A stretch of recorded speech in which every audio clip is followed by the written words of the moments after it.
இறக்கலாம் என்று இந்த பிஸ்கட்டுகள் நினைச்சிருக்கு.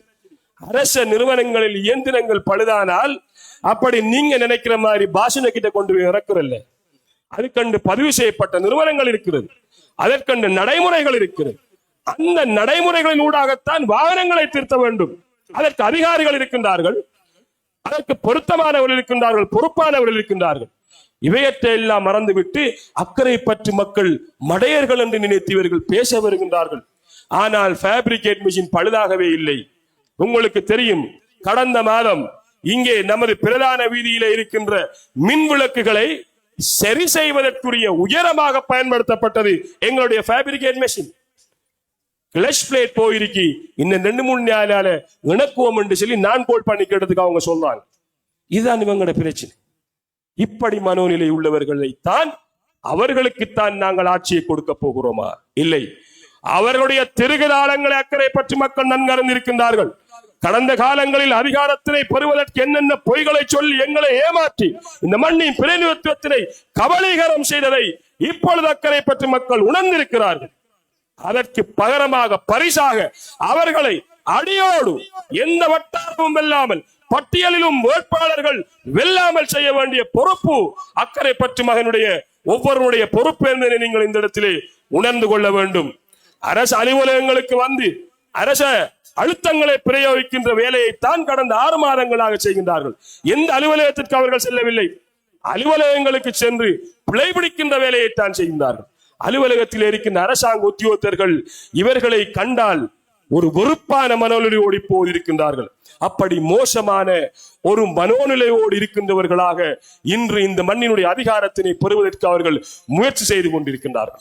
ஆகவேதான் அன்புக்குரிய சகோதரர்களே, இந்த தேர்தல் என்பது இப்படியான மனோநிலை உள்ளவர்களிடம் இருந்து அக்கறை பற்றை பாதுகாத்து தேசிய காங்கிரஸை நாங்கள் மீண்டும் இந்த மண்ணினை நிலைநிறுத்துவதன் மூலமாக நாம் நீரூற்றி வளர்த்த நமது கட்சியினை பாதுகாக்க வேண்டிய தேர்தல் இது என்பதைத்தான் நான் ஆரம்பத்திலே கூறினேன். ஆகவே அன்புக்குரிய சகோதரர்களே, நாங்கள் ஒவ்வொரு விடயங்களாக பேசலாம். இங்கே கொள்வனவு நடைமுறைகள் பற்றி அல்லது ஊழல்கள் பற்றி பேசுகின்றார்கள். நான் கேட்கின்றேன், அக்கறை பற்றி மாநகராட்சியுடைய லைப்ரரிக்கு புத்தகங்கள் கொள்வனவு செய்யப்பட்டது பேஜஸ் புத்தக நிறுவனத்தில். யாருடைய நிறுவனம் அது? இங்கே இருக்கின்ற என்பிபியினுடைய உறுப்பினர் சிராஜ் மசூர் அவருடைய நிறுவனம். அவர் நேரடியாக தலையிட்டு புத்தக கொள்வனவில் கமிஷனில் செய்த மோசடிகளை என்னவென்று சொல்வது, எந்த ஊழலில் சேர்ப்பது, ஆதாரத்தோடு நாங்கள் நிரூபிப்போம். ஜனாதிபதி அவர்கள் அக்கறை பற்றிக்கு வருகை தந்த பொழுது அந்த வளவுக்குள் போட்ட கடல் மண், அதனை ஏற்றி வந்தது யார்? அக்கறை பற்றி மாநகர சபையுடைய இயந்திரங்கள். எந்த கணக்கில், எந்த வழக்கில் அது இருக்கிறது? ஜனாதிபதி வருகிறார் என்பதற்காக அப்படியெல்லாம் செய்ய முடியுமா? ஏனென்றால் நீங்கள் தானே பெரிய சட்டமும் சிஸ்டம் சேஞ்சுமாக்கள். எத்தனை இரவுகள், எத்தனை பகல்கள் அங்கு மாநகர சபையுடைய இயந்திரங்கள் வேலை செய்தது? எப்படி கடல் மண்ணை பெற்றீர்கள்? என்வாயன்மெண்டல் ஆபீசர் உங்களுக்கு அதிகாரம் தந்தாரா? சிசிடி ஆபீசர் உங்களுக்கு அதிகாரம் தந்தாரா? இவைகளை எல்லாம் பேச வைக்க கூடாது. ஊழல் பற்றி பேசுகின்றவர்கள் சுத்தமாக இருக்க வேண்டும். உங்களுடைய ஊழல்களை நாங்கள் ஒவ்வொன்றாக தோலுரிக்க துவங்கினால் நீங்கள் ஓடிவிடுவீர்கள். அக்கறை பற்றி மக்களிடம் வந்து பொய்களை கூறி அக்கறை பற்றி மக்களை மீண்டும் ஒரு முறை மடையர்களாக்கலாம் என்று நீங்கள் நினைத்து விடக் கூடாது. நாங்கள் எல்லாவற்றையும் முறையாக செய்து வைத்திருக்கின்றோம். அக்கறை பற்றி மண்ணை மாத்திரமல்ல, இந்த பிராந்தியத்தினுடைய சகல அபிவிருத்திகளை முறையாக செய்து வைத்தவர்கள் நாங்கள். இந்த பிரதேசத்திலும், குறிப்பாக இந்த பிரதேசத்தினுடைய வடக்கு பக்கத்திலே, குறிப்பாக மாஸ்டர்வுட் பிரதேசத்தினுடைய பின்பக்கம், அந்த ஏரியாவினை ஒரு இண்டஸ்ட்ரியல் சோனாக, ஒரு கைத்தொழில் பிராந்தியமாக மாற்றுவதற்கான ஒரு உறுதியினை தலைவர் அவர்கள் தந்திருக்கின்றார்கள்.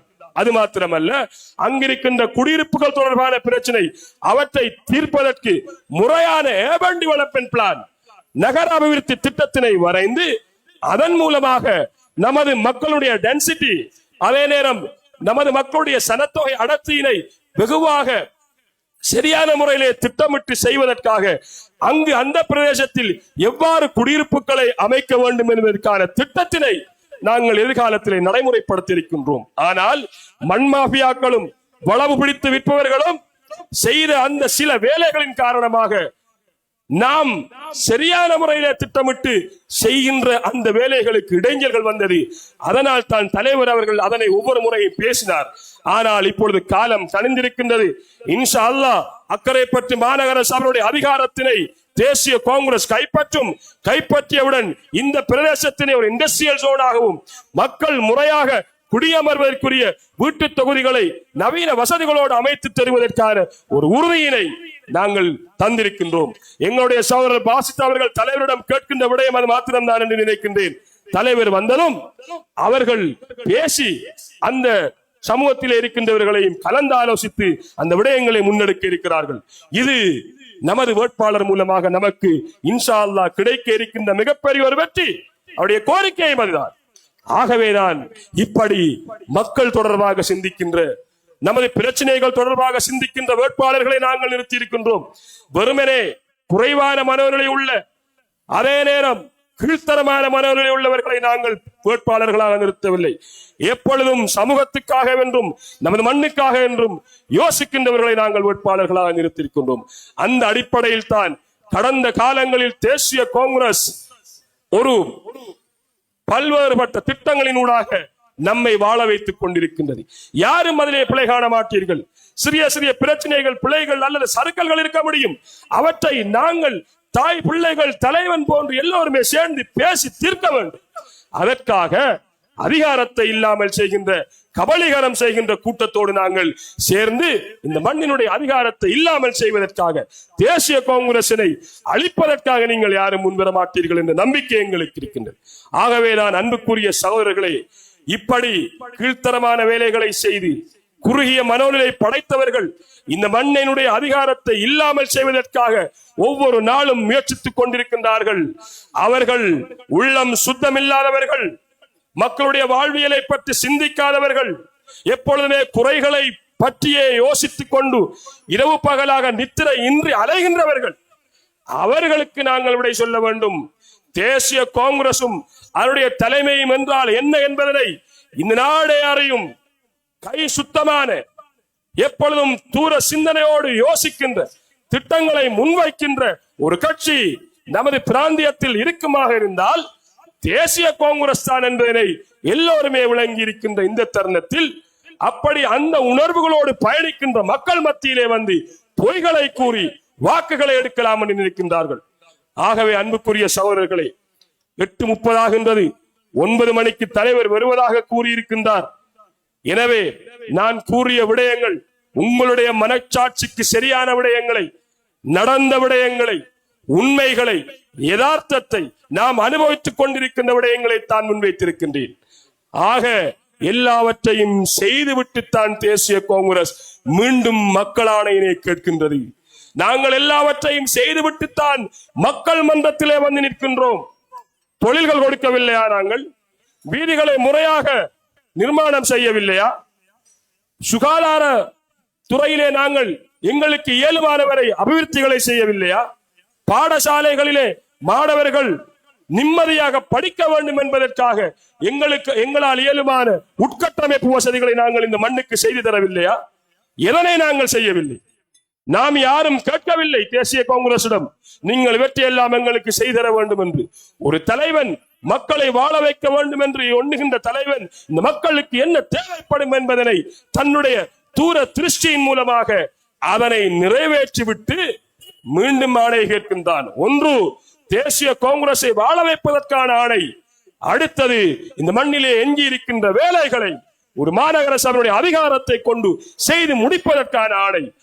இந்த 2 விடயங்களுக்காக வேண்டியும் நமது மக்கள் இந்த வட்டாரத்திலே போட்டியிடுகின்ற ஏனைய வேட்பாளர்களை பற்றி நீங்கள் சிந்திக்காமல், தேசிய காங்கிரசின் வேட்பாளர் எந்த அளவு தூரம் முக்கியமானவர், மண்ணினுடைய கட்சியினை காப்பாற்றுவதற்கு முக்கியமானவர், நமது தேவைகளை, எங்கிருக்கின்ற வேலைகளை நிறைவேற்றுவதற்கு முக்கியமானவர்.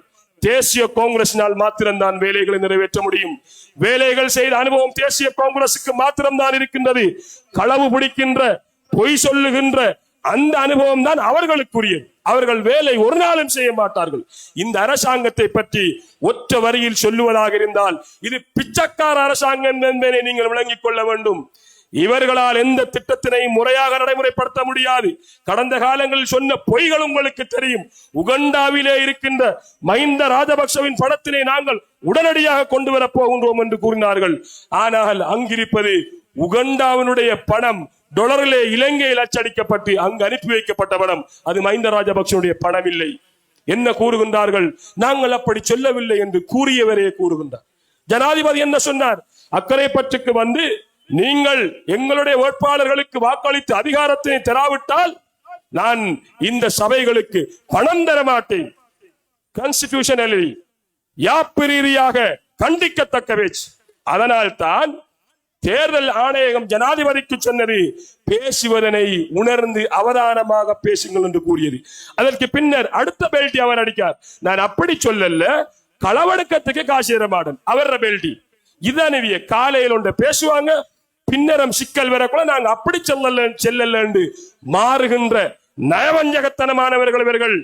இவர்களிடம் அதிகாரத்தை நாங்கள் கொடுக்க கூடாது. இவர்களிடம் கொடுத்தால் இந்த மண்ணை விட்டு விடுவார்கள். இந்த மண்ணை டில்வின் சில்வா போன்ற இனவாதிகளிடம் அடக வைத்து விடுவார்கள். ருஷ்டி அவர்களை கைது செய்தார்கள். எதன் கீழ் கைது செய்தார்கள்? பிரிவென்ஷன் ஆஃப் டெரரிசம் ஆக்ட், பயங்கரவாத தடை சட்டத்தின் கீழ் கைது செய்தார்கள். அதனை நியாயப்படுத்துவதற்காக சொன்ன விடயம் என்ன தெரியுமா? ருஷ்டி அவர்கள் ஜஹ்ரான் போன்றவர்களுடைய தொடர்பிலே இருந்தவர். அவர்களுக்கும் அவருடைய குடும்பத்துக்கும் ஜஹ்ரானுக்கும் இடையிலே தொடர்பு இருக்கிறது என்று பொதுமக்கள் பாதுகாப்பு அமைச்சர் சொல்லுகின்றார் ஊடகங்களுக்கு. ஆனால் ஜனாதிபதி நிலைமை சிக்கலானதும் அவருக்கும் பயங்கரவாத அமைப்புகளுக்கும் தொடர்பில்லை என்று கூறுகின்றார். அவர்கள் முன்னுக்கு பின் பேசுகின்றவர்கள், முரணாக பேசுகின்றவர்கள். இப்பொழுது நிலைமை சிக்கலாக பிணையில் விடுதலை செய்திருக்கின்றார்கள். பிணைக்குரிய நிபந்தனைகள் மிகவும் பாரதூரமானது. எதற்காக கைது செய்தார்கள்? பலஸ்தீன் ஆதரவுக்காக, இஸ்ரேல் எதிர்ப்பிற்காக, ஸ்டிக்கர் ஒட்டியதற்காக. நமது ஈமானிய உணர்வு பலஸ்தீனோடு தொடர்புடைய அந்த உணர்வினை வெளிப்படுத்தி ஸ்டிக்கர் ஒட்டியதற்காக கைது செய்யப்பட்டவர் தான் சகோதரன் ருஷ்டி அவர்கள். எங்கே நிலைமை போயிருக்கின்றது? முஸ்லிம் சமூகத்தினை எப்படி கருவறுக்கலாம் என்பதற்கான சிந்தனைகளை, இரத்தத்தை அவர்கள் ஏற்றுக்கொண்டு வந்து மேடையாக பேசுகின்றார்கள். இங்கே இருக்கின்றவர்களுக்கு எதுவுமே விளங்கவில்லை. சால்வையை போட்டால் ஏதோ பலஸ்தீனத்துக்கு சென்று ஜிஹாது செஞ்ச மாதிரி நன்மை வரும் என்ற மாதிரி இங்க மக்களை பேக்காட்ட வராங்க. உங்களோட தலைவன் பலஸ்தீன் தொடர்பாக என்ன கொள்கையோடு இருக்கின்றான் சொல்லுங்கள். உங்களுடைய கட்சி என்ன கொள்கையோடு இருக்கின்றது? மஹிந்த ராஜபக்சவை நான் பாராட்டுகின்றேன். பலஸ்தீனத்திலே மஹிந்த ராஜபக்ச வீதி என்ற ஒரு வீதி இருக்கின்றது. கூகுள் மேப்பிலே அது இடம்பெற்றிருக்கு. ஆனால் உங்களுடைய தலைவனுடைய கொள்கை என்ன? எங்களுடைய பலஸ்தீன் பற்றி என்பிபி காரர்களே, உங்களுடைய தலைமையின் கொள்கை என்ன? நீங்கள் எல்லோரும் சுயமாக இயங்குகின்றவர்கள் அல்ல. உங்களுக்கு வகிவார மாதிரி எங்களுக்கு அறிவித்தல் வரும் என்று சொல்லி கடந்த பாராளுமன்ற தேர்தலில் பேசியவர் தான் காத்தாங்குடியில் ஃபிர்தௌஸ் நலிமி அவர்கள். வகிவார மாதிரி எங்களுடைய ஹெட் ஆபீஸ்ல இருந்து எங்களுக்கு தகவல் வரும், வந்தா நாங்க எல்லாத்தையும் செய்வோம். ஆகவே சுதந்திரமாக முடிவெடுக்கக்கூடியவர்கள் அல்ல. முஸ்லிம் விரோத உணர்வினை, முஸ்லிம் விரோத செயற்பாட்டினை எப்படி சிக்கனமாக கச்சிதமாக எப்படி கட்டமைக்கலாமோ அப்படி கட்டமைத்து அடுத்தடுத்த காலங்களிலே அதனை நடைமுறைப்படுத்துவதற்கான ஓர்டர்களை இவர்கள் வழங்குவார்கள். அதன் மூலமாக கோத்தாவை விட பயங்கரமானவர்களாக இவர்களை முழு நாட்டிலுமே இருக்கின்றவர்கள் சித்தரிக்க துவங்கிவிட்டார். ஆகவேதான் மிகவும் அவதானமாக இருக்க வேண்டும். அக்கரைப்பற்று மக்களுக்கு வேறு எந்த கட்சிகளுக்கும் வாக்களிக்க வேண்டிய தேவை இருக்காது என்று நினைக்கின்றேன். நமது என்ன தேவையில் குறைபாடுகள் இருக்கிறது பேசி தீர்ப்போம். இவ்வளவு வேலையும் நாங்கள் செய்து தந்தோம். எல்லோரும் வாழ வேண்டும் என்பதற்காக பல திட்டங்களை அமைத்து தந்த கட்சியினை விட்டுவிட்டு பொய்யர்களுக்கு பின்னால், ஆடிட் ரிப்போர்ட் என்னென்று தெரியாதவர்களுக்கு பின்னால், பச்சை பொய்யர்களுக்கு பின்னால், வர்த்தகர்களுடைய வயிற்றிலே அடிக்கின்ற பொய்யர்களுக்கு பின்னால் சென்று நாங்கள் எதனை சாதிக்க போகின்றோம்? ஆகவே இங்கே இருக்கின்ற ஒவ்வொரு இளைஞரும் இந்த நிமிடத்திலே இருந்து எங்களுடைய சகோதரர் பாசித்தோடு நீங்கள் கைகோர்க்க வேண்டும். இந்த மண்ணினுடைய அதிகாரத்தையும் இந்த மண்ணில் அடுத்தடுத்த கட்ட வேலைகளை செய்வதற்கும் பாசித்துடைய கரங்கள் பலப்படுத்தப்பட வேண்டும். அவர் தூர நோக்கு சிந்தனை உள்ளவர், ஒரு நல்லவர். அது மாத்திரமல்ல, நல்ல ஒரு கொடை வள்ளல். இப்படியானவரை நாங்கள் பலப்படுத்துவதன் மூலமாக கட்சியையும் பாதுகாத்து நமக்கு மீதமாக இருக்கின்ற வேலைகள், நான் ஏற்கனவே சொன்ன இந்த இண்டஸ்ட்ரியல் சோன் அதே போன்று ரீசெட்டில்மெண்ட் இப்படியான விடயங்களை சரியாக செய்து முடிப்பதற்கு தேசிய காங்கிரஸை பலப்படுத்தி ஏனையவர்களை நிராகரித்து நமது கட்சியினை வாழ வைப்பதற்கு வாக்குகளை வழங்க வேண்டும், குதிரைக்கு நேரே புல்லடியினை இட வேண்டும் என்று கேட்டு என்னுடைய உரையினை முடித்துக் கொள்கின்றேன். நன்றி, வசலாம்.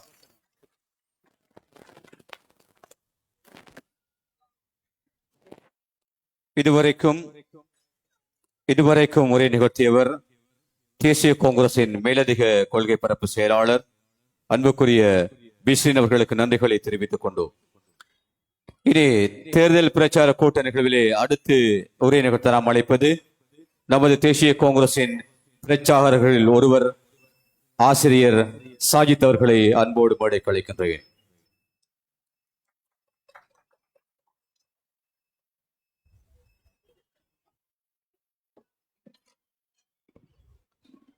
பிஸ்மில்லாஹிர் ரஹ்மானிர் ரஹீம்.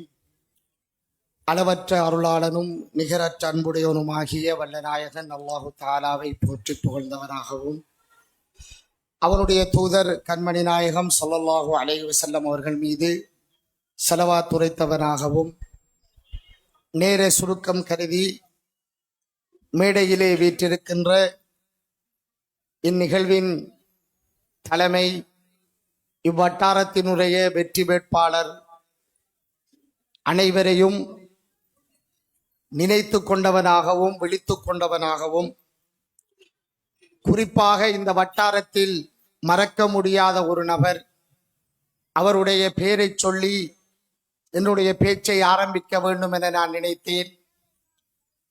அவர் என்னுடைய நல்ல நண்பன், எம்மை விட்டு மறைந்து போன அன்பு தோழன் சக்கி அவர்களை இந்த இடத்தில் நான் அவனுடைய ஆத்மா இந்த பேச்சை கேட்டுக்கொண்டிருக்கும் என்ற நம்பிக்கை எனக்கு இருக்கிறது. இந்த நேரம் அவன் உயிரோடு எம்மோடு இருந்திருந்தால் இந்த மேடையில் அவனுடைய குரலும் கம்பீரமாக ஒலித்திருக்கும். எம்மை விட்டு மறைந்து போன அன்பு நண்பன், இந்த வட்டாரத்தினுடைய முதன்மையானவன் சக்கியை இந்த இடத்தில் ஞாபகப்படுத்திக் கொண்டு அல்லாஹ் அவனுக்கு உயரிய சுவர்க்கத்தை வழங்க வேண்டும் என்ற பிரார்த்தனைகளோடு தேசிய காங்கிரசினுடைய மேடை என்பது நான் பாடசாலையில் படிக்கின்ற பொழுது கவிதை வாசிப்பதற்காக ஏறிய மேடை. இன்று தொடரான தேசிய காங்கிரசின் பயணத்தினூடாக பல தேர்தல்களை சந்தித்து இன்று அக்கரைப்பற்று மாநகர சபையினுடைய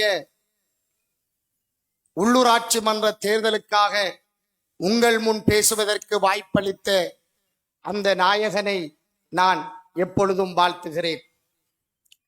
எனது மேடை பேச்சில் எப்பொழுதும் ஒரு நாகரிகத்தை கடைபிடிப்பது வழக்கம். மேடைகளில் பேசுவதற்கு முன்பாக தேசிய காங்கிரசின் தலைமை எங்களுக்கு சொல்லுகின்ற அறிவுரை என்னவென்றால், ஒரு சொல் வெல்லும், ஒரு சொல் கொல்லும். உங்களுடைய பேச்சுக்களை நாகரிகமாக, நீதமாக, நிதானமாக அமைத்துக் கொள்ளுங்கள் என்ற தேசிய காங்கிரசின் தலைமையின் வழிகாட்டலில் தான் எங்களுடைய இந்த மேடை பேச்சுகள் அமைந்திருக்கின்றன. ஒரு சின்ன விடயத்தை சொல்லி இந்த பேச்சை ஆரம்பிக்கலாம் என நினைக்கிறேன். நேற்றைய தினம் நகர்பள்ளி வட்டாரத்தில் ஒரு பிரச்சார கூட்டம் நடைபெற்றது. அதில் நான் ஒரு விடயத்தை குறிப்பிட்டிருந்தேன். பாலஸ்தீனத்திற்கு ஆதரவு என்ற பெயரில் கழுத்திலே நம்மட பழைய மூத்தப்பாமார் போடுகின்ற சால்வையை போட்டுக்கொண்டு வந்து இந்த அக்கரைப்பற்று மண்ணினுடைய அரசியல் அதிகாரத்தினை இல்லாமல் செய்வதற்காக கைகளில் 2 புத்தகங்களுடன் இந்த மக்களுக்கு பொய் பிரச்சாரத்தை மேற்கொள்கிறீர்கள். நீங்கள் படித்த புத்தகங்களை விட மிக ஆழமாக நாங்கள் புத்தகங்களை படித்திருக்கிறோம். அதை படித்து நேர்மையான அரசியலை நாங்கள் வாழ்நாளில் தொடராக செய்திருக்கிறோம் என்று நேற்றைய தினம் நகர்பள்ளி வட்டார ஒரு கருத்தரங்கில் ஒரு கூட்டத்தில் நான் பேசினேன். அதனை சென்ற என்பிபியினுடைய ஒரு பாராளுமன்ற தேர்தல் கேட்ட ஒரு அன்பு சகோதரர், என் வயதை விட மூத்தவர், ஒரு நக்கலாக ஒரு மீம்ஸாக அதை செய்து, அவருடைய வயதுக்கு அது அப்பாற்பட்டதாக இருந்தாலும் அவர் அந்த மீம்ஸை செய்து ஒரு நக்கலாக முகநூலிலே பதிவிட்டிருந்தார். தம்பி தொண்டை கிளிய கத்துகிறார், பாருங்கள் இது பலஸ்தீனத்தினுடைய சால்வைதான் என்று ஆதாரத்தை போட்டிருந்தார்.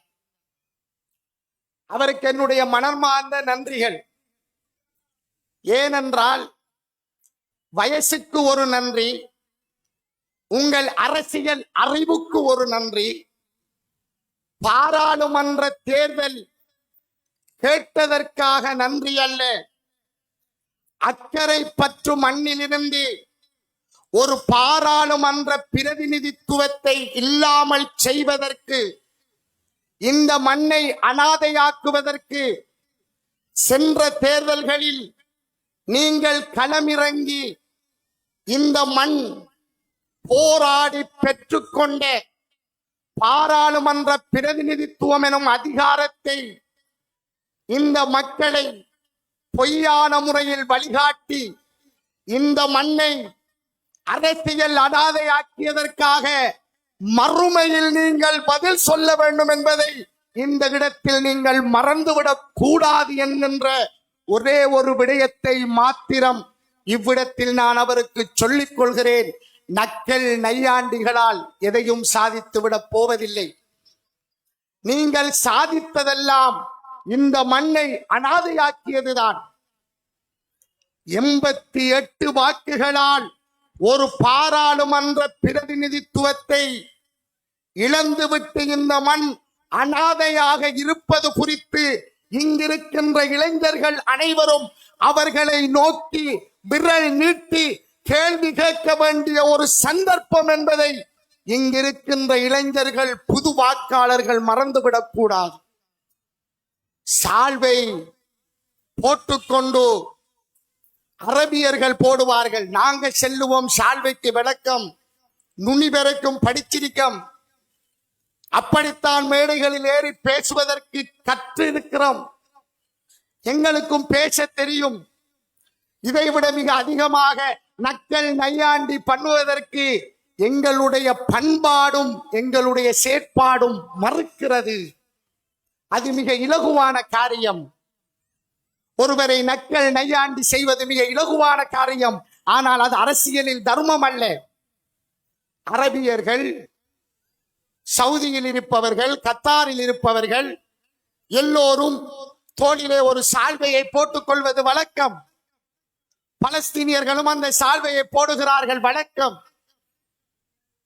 தூசி படாமல் அல்லது அவர்களுடைய நாட்டுக்கு ஆதாரமாக சால்வையை போடுகிறார்கள் வழக்கம். நாங்கள் சொன்னது எது தெரியுமா? நீங்கள் அந்த சால்வையை போட்டுக்கொண்டு நாங்கள் பலஸ்தீன் ஆதரவாளர்கள் என்று காட்டுகிறீர்கள். ஆனால் பலஸ்தீனத்தினுடைய அடையாளத்தை பதித்த அந்த கொடியை அந்த சால்வைக்கு மேலால் போடுகின்ற அரசியல் அறிவு உங்களுக்கு வரவில்லை என்பதன் இறுதி கட்டம்.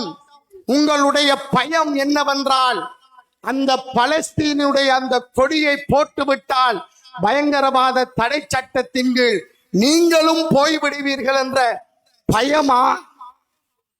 அந்த பயம்தான் இந்த சால்வையை போட்டு நீங்கள் மறைக்கிறீர்களா?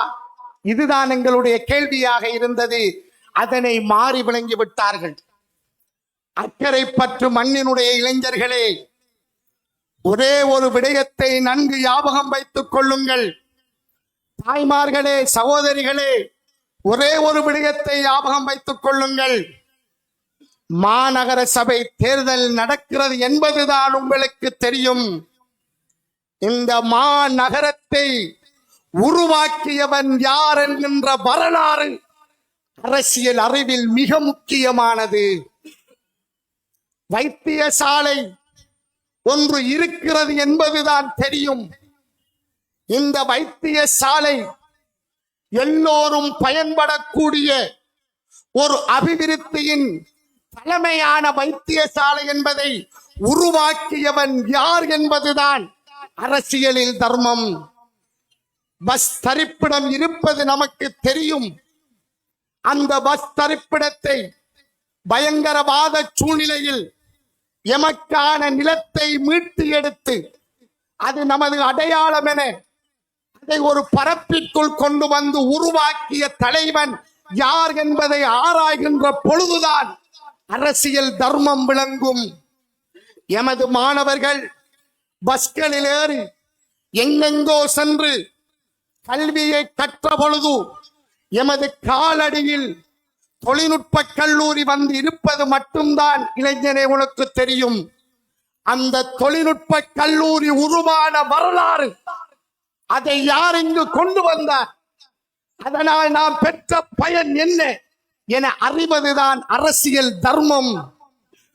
இந்த அரசியல் தர்மத்தை இவர்கள் உணர்ந்து கொண்டதே கிடையாது. அவர்களுடைய மேடைகளுக்கு நீங்கள் செல்லுங்கள், இளைஞர்களை, அவர்களுடைய மேடையை பாருங்கள், அந்த பிரச்சாரத்தை ஒரு சமரி பண்ணுங்கள், அவர்கள் பேசுகின்ற விடயங்களை தொகுத்தடுங்கள். அதாவுல்லா மீதான ஒரு காழ்ப்புணர்ச்சி மாத்திரம்தான் அந்த பேச்சில் வெளிவருமே தவிர, நாங்கள் உறுப்பினர்களானால் இந்த மண்ணுக்கு என்ன செய்வோம், எவ்வாறு இந்த மண்ணை வழிநடத்துவோம், எங்களுடைய அபிவிருத்தி எப்படி இருக்கும், ஒவ்வொரு வட்டாரத்திலும் எங்களுடைய செயற்பாடு எவ்வாறு இருக்கும், இதை பேச மாட்டார்கள். இதை பேச மாட்டார்கள். அவர்களுடைய பேச்சில் முழுமையாக தங்கி இருப்பதெல்லாம் இந்த மண்ணை மீண்டும் மீண்டும் அனாதையாக்குவதற்கான பொறாமை மாத்திரம்தான். எப்பொழுது இவர்கள் தேசிய காங்கிரசுடன் பயணித்தார்கள் சொல்லுங்கள் பார்ப்போம். உங்கள் மனச்சாட்சியில் கை வைத்து சொல்லுங்கள். இவர்கள் யாராவது இந்த ஊருக்கு ஒரு நனவு நடக்கின்ற பொழுதோ அதை பாராட்டி ஒரு வரியேனும் எழுதியவர்கள் இந்த மேடையில் இருக்கிறார்களா என்று நீங்கள் சொல்லுங்கள். இந்த ஊருக்கு வைத்தியசாலை உருவாக்கப்படுகின்ற பொழுது அந்த வைத்தியசாலையை அதாவுல்லா கொண்டு வருகிறார், அதாவுல்லாவை பாராட்டுவோம், கொஞ்சமாவது நினைவில் வைப்போம், அவருக்காக நாங்கள் பிரார்த்தனை செய்வோம் என்று கூறியவர்களா இவர்கள்? அக்கரைப்பற்றுக்கு பாராளுமன்ற பிரதிநிதித்துவம் இல்லை. எமது தாய்மார்கள் அல்லாவிடம் அதிகாரம் ஒன்றை தந்துவிடு ரஹ்மானே என்று பிரார்த்தித்த பொழுது இந்த ஊரில் உள்ள மக்கள் அதிகாரத்துக்காக ஏங்கிய பொழுது எல்லோரும் எமது மண்ணை பார்த்து நக்கல் அடித்து சிரித்த பொழுது ஒரு பாராளுமன்ற பிரதிநிதித்துவத்தினை பெற்றுக்கொள்ள வேண்டுமா, மனப்பால் குடிக்காதீர்கள் என்று எமது முகத்தை பார்த்து கேட்டுவிட்டு சென்ற பொழுது அல்லாஹ் மிக கருணையாளன் எம்மை பார்த்து இவ்வாறெல்லாம் நக்கல் அடித்தவர்கள் முகத்திற்கு முன்பாக அக்கரை பற்று மண் புனிதமான மண், புனிதர்களை சுமந்த மண், படித்த புத்திஜீவிகளை கொண்ட மண், தாய்மார்களின் பிரார்த்தனை அங்கீகரிக்கப்பட்ட மண், கௌரவமான மண்.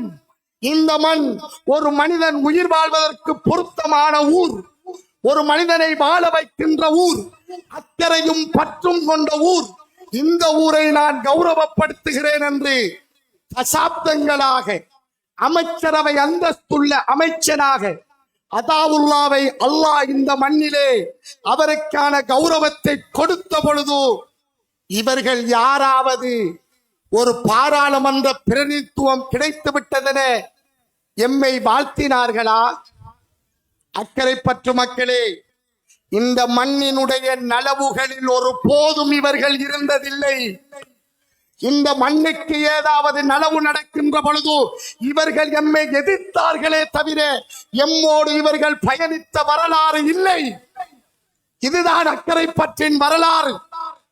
அக்கறை பற்றின் வரலாற்றை யாராவது பேரா கொண்டு எழுத முனைந்தால், அக்கறை பற்றினுடைய வரலாற்றை யாராவது மை கொண்டு எழுத முனைந்தால் அக்கரைப்பற்றின் வரலாற்றை யாராவது வாய் கொண்டு பேச முனைந்தால் 88 வாக்குகளால் இந்த மண்ணின் பாராளுமன்ற பிரதிநிதித்துவத்தை பறித்து அக்கரைப்பற்று மண்ணை அரசியல் அனாதையாக்கியது என்பிபிக்காரர்கள் என்று வரலாறு நிச்சயம் சத்தியம் சொல்லி பேசும். அதுதான் இங்கு நடந்திருக்கின்ற உண்மை. மீண்டும் மீண்டும் அனாதையாக்க வந்திருக்கிறார்கள். இவர்கள் ஒரு காலமும் தேசிய காங்கிரஸோடு பயணித்தது கிடையாது, அதன் கொள்கைகளோடு பயணித்தது கிடையாது. அரசியலில் கருத்து முரண்பாடு இருக்கலாம், அரசியலில் ஒரு வாய்த்தர்க்கம் இருக்கலாம், அரசியலில் இரு தரப்பினருக்கும் இடையிலான பேச்சுவார்த்தை இருக்கலாம். வாருங்கள் பேசுவோம், வாருங்கள் பேசுவோம். இன்று எதற்காக போட்டியிடுகிறீர்கள்? மாநகர சபை மேயர் வேண்டுமா? உங்களுக்கு மாநகர சபையில் உறுப்பினராக வேண்டுமா? சரி, உங்களை மேயராக்குறோம், உறுப்பினராக்குறோம். மாநகர சபை ஆக்கியவன் யார்? அதை சொல்லுங்கள், அதை சொல்லுங்கள். பிறகு மற்ற கதையை பேசுவோம். ஒரு பிரதேச சபைக்காக, ஒரு நகர சபைக்காக ஒரு முழு ஊரே வீதியில் இறங்கி ஆர்ப்பாட்டம் செய்து எங்கள் ஊரை கௌரவப்படுத்து என்று போராடுகிறது. அக்கரைப்பற்று இளைஞரே, நீ படுத்து ஒழும்புவதற்கு முன்பாக அக்கரைப்பற்று சாதாரண மண் அல்லடா, இது மாநகரம்டா, இது கௌரவம்டா, உனது தாய்க்கு கிடைத்த கௌரவம் என்று காட்டிய தலைவனுக்கு பின்னால் வந்த அரசியல் வாரிசுகள் நாங்கள். எங்களுக்கு முன் அரசியல் பேச உங்களுக்கு எந்த தகுதியும் இல்லை. அதுதான் அரசியல் தர்மம், அதுதான் அரசியல் நீதி. நீங்கள் செய்த அரசியல் நீதியும் தர்மமும் என்ன? இளைஞனே, வரலாற்றை ஆராயுங்கள். அடுத்த கதை சொல்கிறேன். போன தேர்தலை எடுங்கள். அக்கரைப்பற்றை அரசியல் அனாதையாக்கினார்கள், முடிந்து விட்டது, கதை முடிந்து விட்டது. அதற்கு முந்தைய தேர்தலை எடுங்கள். வரலாறு மிக அவசியமானது. ஒரு கட்சியில வந்தாங்க, ஒண்ணு முஸ்லிம் காங்கிரஸ்ல வருவாங்க, அல்லது ஏதாவது ஒரு சின்னத்துல வருவாங்க. வந்து தேசிய காங்கிரசுக்கு எதிராக ஒரு மேடை, ஒரு உள்ளூராட்சி எலெக்ஷன் நடக்கும், நமக்கு எதிராக அரசியல் செய்வாங்க. போன வருஷம் நமக்கு எதிராக அரசியல் செய்த மேடைகளில், அதற்கு முந்தைய வருடம் எமக்கு எதிராக அரசியல் செய்த மேடைகளில், அதற்கு முந்தைய வருடம் தேசிய காங்கிரஸை எதிர்ப்பதற்காக இவர்கள் செய்த அரசியல் மேடைகளில் யார் இருந்தார்களோ அவர்கள் அனைவரும் இப்பொழுது என்பிபி என்ற பெயரில் வந்திருக்கிறார்கள். இன்ஷா அல்லாஹ் அடுத்த வருடம் ஒரு தேர்தல் நடந்தால், அடுத்த வருடம் இன்னும் ஒரு தேர்தல் நடந்தால், இவர்கள் அனைவரும் ஏதோ ஒரு சின்னத்தில், ஏதோ ஒரு கட்சியில், ஏதோ ஒரு கோட்பாட்டில் இந்த மண்ணை அனாதையாக்க இவர்கள் வரத்தான் போகிறார்கள். இவர்களுடைய முகங்களை அக்கரைப்பற்று இளைஞரே வரலாற்றிலே குறித்து வைத்துக் கொள். இவர்களுடைய முகங்களை, இவர்கள் சாதாரணமானவர்கள் அல்ல. இந்த மண்ணை அனாதையாக்கிய இவர்களது முகங்களை குறித்து வைத்துக் கொள். இந்த ஊருக்கு பாராளுமன்ற பிரதிநிதித்துவம் இல்லை என்று நமக்கு தகவல் கிடைத்த அந்த நாள் 88 வாக்குகளால் இந்த மண் அனாதையாகிவிட்டது என்ற துயர செய்தி நமது காதுகளில் கிடைத்த அந்த நாள் இவர்கள் யாரும் ஊரில் இல்லை, இந்த பிரதான வீதியில் இவர்கள் இல்லை. பழமையாக இவர்கள் குந்திக் கொண்டிருந்து அரசியல் அநாகரிகம் கதைக்கின்ற இடங்களில் இல்லை. ஊரை அனாதையாக்கி விட்டோம் என்ற குற்ற உணர்ச்சியில் ஓடி ஒளிந்து விட்டார்கள். கண் முன்னே நாம் கண்ட வரலாறு, உனது தந்தையிடம் கேள் இந்த ஊரின் வரலாறு, உனது தாயின் தாயிடம் கேள் வரலாறு. இவ்வளவு பாராளுமன்ற பிரதிநிதித்துவத்தை அளித்து நீ இருக்கின்ற இந்த பாதை தொடக்கம் இந்த ஊரை ஒவ்வொன்றாக செதுக்கியவனை மறந்து இந்த ஊர் எப்படி அழகுபடுத்தப்பட வேண்டும் என்று சிந்தையிலும் செயலாலும் செய்து காட்டிய ஒரு தலைவனை மறந்து எமது கை இன்னொரு சின்னத்தின் பக்கம் சென்று புல்லடி இடுமாக இருந்தால் அக்கறை பற்று அரசியலின் தர்மத்தை நான் யாரிடம் போய் கேள்வி கேட்பது? அன்புக்கு உரிய சகோதரனே, தாய்மார்களே, தர்மம் எருவா அரசியல், ஆளுக்கால் மாறி மாறி ஏசுவதா அரசியல், நக்கல் அடிப்பதா அரசியல், புத்தகங்களை கொண்டு வந்து இதோ களவெடுத்து விட்டார்கள், இதோ பொய் சொல்லி விட்டார்கள், இதா அரசியல், இதா அரசியல் நாகரிகம், இதா அரசியல் மேடை. ஒரு தர்மம் வேண்டாமா? ஒருவனை பற்றி விமர்சிப்பதாக இருந்தால் அவனுடைய அடிநாத அரசியலை பற்றி யோசிக்க வேண்டாமா? அதாவுல்லா யார்? இந்த ஊருக்கு அதாவுல்லா யார்? ஏன் அதாவுல்லா பாராளுமன்ற பிரதிநிதித்துவம் கிடைக்க முடியாமல் தள்ளாடுகின்ற வெளியூர்களே 1000 விமர்சனங்கள் வருகின்றதற்கு காரணம் என்ன? ஏதாவது ஒரு ஊருக்கு அபிவிருத்தி செய்ய போனால் அங்கே தடுத்து விடுவார்கள், அவனை கொண்டு வந்து அக்கரப்பத்தில் செய்து விடுவான். ஏதாவது ஒரு ஊருக்கு கொண்டு போனால் அங்கிருக்கின்ற அரசியல்வாதிகள் கல்லெடுத்தறிவார்கள், அவர்களது அரசியல் உழைப்பு பிழைத்து விடும் என்று அக்கரப்பத்திற்கு கொண்டு வருவான். அக்கறை பற்றென்பது அடையாளம், அடையாளத்தின் பின்புலம் அதாவுல்லா நமது மகன். அதாவுல்லா வந்து ஒவ்வொரு வீடு வீடாக வந்து நான் இப்படியெல்லாம் செய்தேன், எனக்கு இப்படியெல்லாம் வாக்குத்தாருங்கள், நான் இப்படியெல்லாம் இந்த ஊருக்கு செய்தேன் என்று இன்னும் எத்தனை வருடத்திற்கு இந்த மண்ணில் சொல்லிக் கொண்டிருக்க வேண்டும் என்று நான் கேட்கிறேன். ஒரு தர்மம், ஒரு நன்றி உணர்வு இளைஞனுக்கு இருக்க வேண்டாமா? இருக்கிறது. இந்த அக்கறை பற்று மக்கள் அதனை காட்டுவார்கள். சில விமர்சனங்களை பாருங்கள். அவர்கள் சொல்கிறார்கள், வயதாகிவிட்டதாம், அரசியலில் இருந்து ஓய்வடையுங்கள், பாப்பாக்கு வயதாகிவிட்டது என மூளையில் தள்ளிவிட முடியுமா? பெற்ற கடன், பலத்த கடன், அவன் எம்மை செதுக்கிய கடன், எமக்காக உழைத்த கடன் யார் தீர்ப்பது? அதாவுல்லா இன்று இருக்கின்ற இளைஞருக்கு ஒரு வேட்பாளராக, ஒரு அரசியல்வாதியாக தெரியலாம். இளைஞர்களே, புது வாக்காளர்களே, சொல்கிறேன் கேளுங்கள். அதாவுல்லா ஒரு வேட்பாளர், ஒரு கட்சியின் தலைவர், குதிரை சின்னத்தின் பொறுப்பாளர், கட்டிடங்களை கட்டியவர், இதை செதுக்கியவர், அதெல்லாம் அல்ல அதாவுல்லா. கட்டிடமோ பாதைகளோ வீதிகளோ இல்லை அதாவுல்லா. அதாவுல்லா என்றால் யார் தெரியுமா?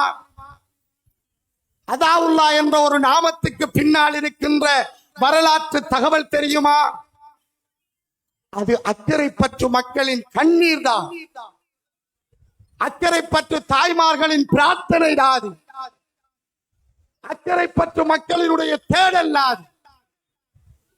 வெளியிறங்கி 4 வீதிகளுக்கு போகின்ற பொழுது, எந்த ஊர் என்று கேட்கின்ற பொழுது, அக்கறை பற்று, அக்கறை பற்றா, அதாவுல்லா எமத்துமா, அந்த ஊர், அந்த தலைவன் வாழ்ந்த ஊர், முழு சிங்கள சமூகமும் எல்லோரையும் கள்ளன் என்று சிறையிலே பிடித்து அடைக்கின்ற பொழுது, ஒரு ஊடகவியலாளர் அதாவுல்லாவை முன்னுக்கு வைத்துக் கொண்டு கேட்டான், எல்லா அரசியல்வாதிகளையும் கள்ளன் என்று பிடித்துக் கொண்டு அடைக்கிறார்களே, உங்கள் மீது மட்டும் ஒரு குற்றச்சாட்டும் வரவில்லையே, நீங்கள் என்ன அவ்வளவு சுத்தமாக என்று கேட்டான்.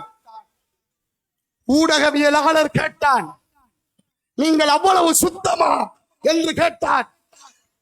இளைஞனே, அது அதாவுல்லாவுக்கு கேட்ட கேள்வி இல்லையடா, அக்கறை பற்றாரை பார்த்து கேட்ட கேள்விடாது. அக்கறை பற்று மக்களின் கை சுத்தமானது என்பதை முழு இலங்கைக்கும் பறை சாற்றிய வரலாறுடா தேசிய காங்கிரசினுடைய வரலாறு. அதை பொய்யாலும் புரட்டாலும் அழித்து விட முடியாது, பலதை மறைந்து விட முடியாது. நக்கல் நையாண்டிகளை உங்களிடம் வைத்துக் கொள்ளுங்கள். அதைவிட மேலதிகமாக செய்வோம். ஆனால் எனது தந்தை சொல்லி இருக்கிறார், வயதுக்கு மூத்தவரிடம் மரியாதையாக நடந்து கொள், அறைந்தாலும் ஏசினாலும் அதை வாங்கிச் செல், அவர்களை மீறி கதைத்து விடாதே என்று சொன்னார். அந்த பக்குவம் எங்களிடத்தில் இருக்கிறது. வல்ல நாயகன் உங்களுக்கும் அதை தர வேண்டும் என பிரார்த்தித்து, வருகின்ற தேர்தல் இந்த மண்ணின் அதிகாரத்தை நிலைநிறுத்துவதற்கான முதல் அடையாளம். உங்கள் பிள்ளை சகோதரர் பாசித் அவர்கள் இந்த மண்ணில் இருக்கிறார். அவர் வேட்பாளரை தாண்டி அதாவுல்லா எனும் அக்கறை பற்றின் அடையாளத்தின் பின்னால் நிற்கிறார். தர்மம் என்ற ஒன்று இந்த மண்ணில் நிலைத்திருக்குமாக இருந்தால், நீதி என்ற ஒன்று இந்த மண்ணுக்கு சொந்தமாக இருந்தால், சத்தியமும் தர்மமும் பேசுகின்ற மண் இந்த மண்ணாக இருந்தால், இன்ஷா அல்லாஹ் மாநகர சபையை வெற்றி கொண்டு மீண்டும் இந்த ஊரை புனித நகரமாக்கி நெஞ்சை நிமிர்த்தி அக்கறை பற்றார்கள். அரசியல் வரலாற்றில் ஒரு போதும் தவறிழைத்தது கிடையாது எனும் செய்தியை முழு இலங்கைக்கும் சொல்லிவிட்டு நிம்மதியாக உறங்குவோம் என கூறி விடைபெறுகிறேன். அஸ்ஸலாமு அலைக்கும்.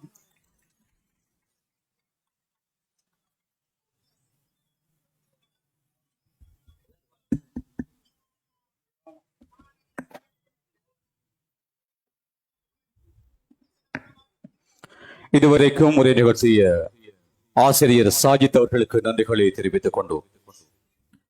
இன்னும் 5 அல்லது 10 நிமிடங்களுக்குள் நமது தலைமை இந்த பிரச்சார மேடையை நோக்கி வர இருக்கின்றார்.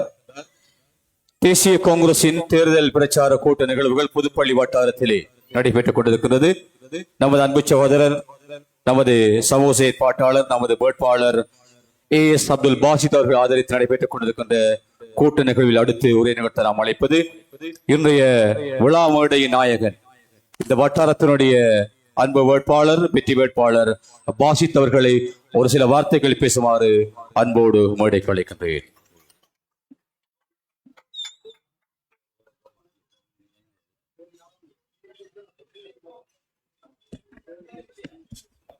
பிஸ்மில்லாஹிர் ரஹ்மானிர் ரஹீம். சபைக்கு தலைவர் தாங்குகின்ற சகோதரர் நௌஃபர் காக்கா அவரை ஒளித்தவனாகவும் மற்றும் நண்பர்கள் இல்யாஸ், நண்பர்கள் சியாத்தர், அய்யூப் சார், சாஜித் மற்றும் சின்னப்பா அவர்களை விழித்தவர்களாகவும் மாமா உக்கோமலான்னு சில சொல்றார், அனைவரையும் விழித்தவனாகவும் இந்நேரத்தில் எங்களது மீட்டிங்கில் பேசக்கூடிய முதலாவது பேச்சு இது. ஒருத்தரும் ஒன்றும் யோசிக்க தேவையில்லை. இந்த மண்ணில் பிறந்து வளர்ந்தவன் நான். எனவே உங்கள் அனைவரையும் விழித்தவனாகவும் அனைவருக்கும் முதல் கண் சலாத்தை தெரிவித்துள்ளேன். அஸ்ஸலாமு அலைக்கும் வரஹ்மத்துல்லாஹி வபரகாத்துஹு. சில காலங்களுக்கு முன் நான் அரசியல் செயல்பாட்டில் ஈடுபட்டிருந்தேன். உங்கள் அனைவருக்கும் தெரிந்திருக்கும்.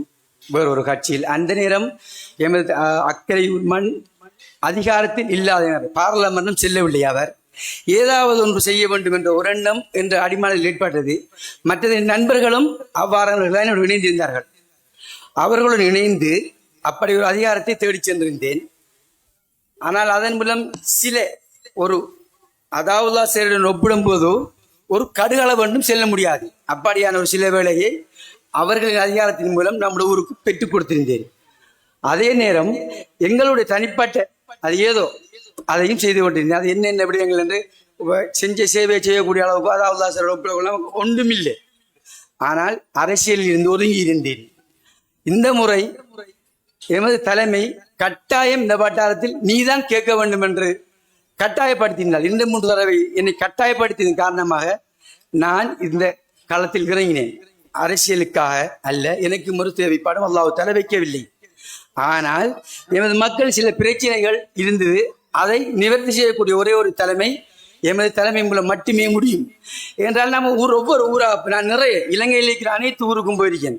அந்த அரசியல் நான் இருந்த அரசியலினூடாக எந்த ஊரிலும் ஒரு குறிப்பிட்ட காலத்துக்கு இலங்கை நாளைக்கு ஒரு 15 வருடங்கள் சுனாமியின் பிற்பாடு எந்த ஊரும் நமது இப்படி ஒரு அபிவிருத்தியை கண்டதே இல்லை. நாங்கள் போன ஊருக்கு போனா கேட்பாங்க, நீங்க எந்த ஊர்? அக்கறை பார்த்தா அதாவது ஊரை நான் கேட்பாங்க. இத்தவரைக்கும் கடந்த மாசம் நான் கிளம்புது வெள்ளவத்தைக்கு போய் ஒரு மீன் வாங்க போயிருந்தேன். நீங்க எவ்வளம் மட்டக்களப்பா? இல்ல அக்கறை. அதாவது அவரு அப்படியான ஒரு அடையாளத்தை ஏற்படுத்தி தந்தவர் தான் எமது தலைவர். அவர்களின் வேண்டுகோள். மற்றது எமது ஏரியாவில் சில பிரச்சனைகள், அதாவது ஒரு சிப்பி ஒன்றை செதுக்கினா அதுல குறைபாடுகள் இருக்கும். அதை குறைபாடு நிவர்த்தி செய்யணும், சிப்பி தான் செய்யணுமே தவிர குறுக்கால வாராக செய்யலாம். எமதுக்கு வழிகாட்டி தரக்கூடிய தலைவன் எமது முன்னால் இருக்கும் போது திசை காட்டியும் நமக்கு தேவையில்லை. எமது ஊர் எமது மண், அதனை போற்றி அதன் வாய் தலைவர் தெய்வத்தின் பின்னால் செல்வதற்குத்தான் நாங்களும் எமது நண்பர்களும் எமது சமூகம் எமது வட்டாரம் இருக்கின்றது. நான் ஒரு விடயத்தை செல்ல இருக்கின்றேன். எமது பிரதேச மேற்கு நோக்கிய குடிபெயர்ப்பு மூலம் எமக்கு போன முறை நான் கணக்க நண்பர்களை சந்திருந்தேன். அதாவது நாங்கள் வாக்களிக்கவில்லை. காரணம், எங்களுக்கு மண்போடல தடுத்திருக்கார், எங்களுக்கு கரண்ட் தடுத்திருக்கார். நாங்கள் காணி ஒன்று வாங்கி போறோம், இவட தான் போகலாம், இதுக்கு தடுத்ததால நாங்கள் போடல என்று கதைத்தார்கள். அப்ப நான் இதை ஒரு 3 நாளைக்கு முதல் தலைமைக்கு எத்தி வைத்தேன். இப்படியான ஒரு பிரச்சனை நான் போன ஒவ்வொரு வீட்டிலையும் சொன்னாங்க, இதுக்கு ஒரு முடிவு எனக்கு தர வேண்டும் என்று சொல்லி அதை இந்த சபைக்கு அறிவித்திருந்தார் சகோதரர் பிஸ்ரின் மூலமாக. இன்ஷா அல்லாஹ் அது தலைமையின் வழிகாட்டல்கள் நிச்சயமாக நடைபெறும். மற்றது இண்டஸ்ட்ரியல் சோன்ற கதை ஒன்று காய்ச்சார். நான் அது கேட்கவும் இல்லை, செல்லவும் இல்லை, அதையும் சேர்த்திருக்கின்றார் தலைவர் அவர்கள். மற்றொரு இன்னும் ஒரு முக்கியமான விடயம் அது தலைவரின் எண்ணத்தில் இருக்கின்றது. நமது பிரதான வடிகாண்ட கதையும் வடிகாண்ட குறையும் தான் கதைக்காங்க. ஆனா இந்த தண்ணி கிடந்த வாய்க்காலுக்கு இந்த வடிகான் அந்த தண்ணி ஏற வாய்க்கால் வெள்ளப்பாதை ரோட்ல பிறந்து வளர்ந்து வந்தேன் நான். இவரை தான் கிடந்து. அப்ப இந்த வெள்ளப்பாதை ரோட்ல தண்ணி வந்தா, மழை பெஞ்சு நின்றா, நாள் 10 போகும் நமக்கு தண்ணி வத்தி வீட்டுக்குள்ள கூடி போறதுக்கு. இப்ப அரை மணித்தி அலங்கானம் நம்மளோட தண்ணி எவ்வளவு வத்தி போறதுக்கு.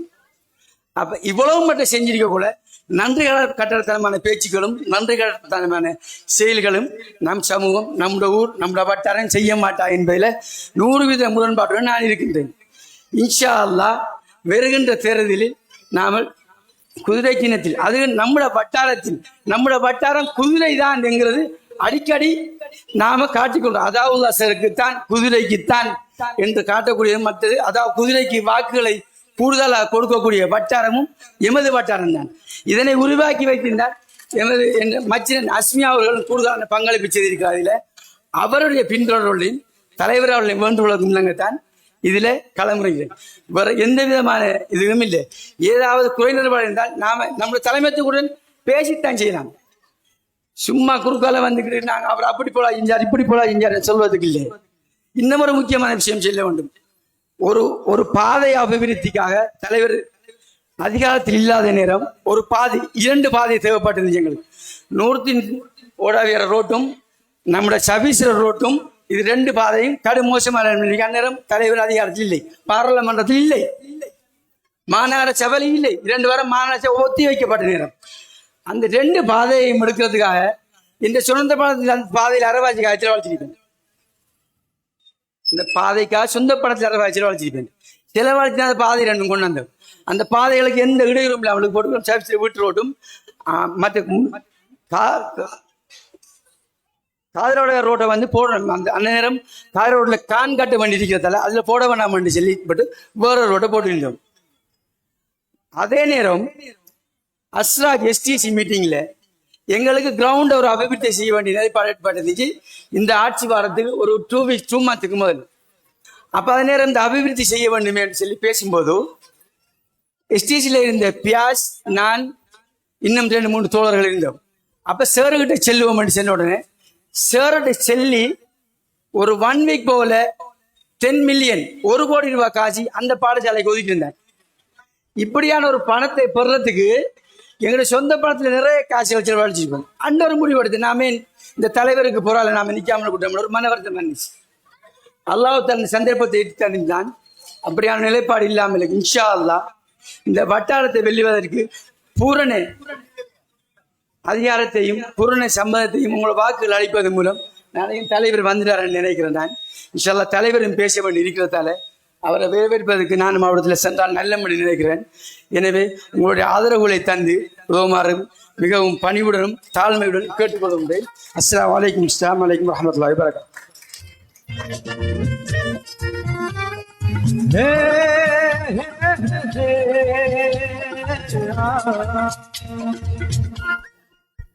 அக்கறை பற்றி பிறந்ததாவும் மக்கள் துயரங்கள் அறிந்ததாவும் எங்கள் தேசிய தலைவன் அதாவும் உரிமை காப்பதைவன் அக்கறை பற்றி பிறந்ததாவும் மக்கள் துயரங்கள் அறிந்ததாவும் எங்கள் தேசிய தலைவன் அதாவும் உரிமை காப்பதைவன்.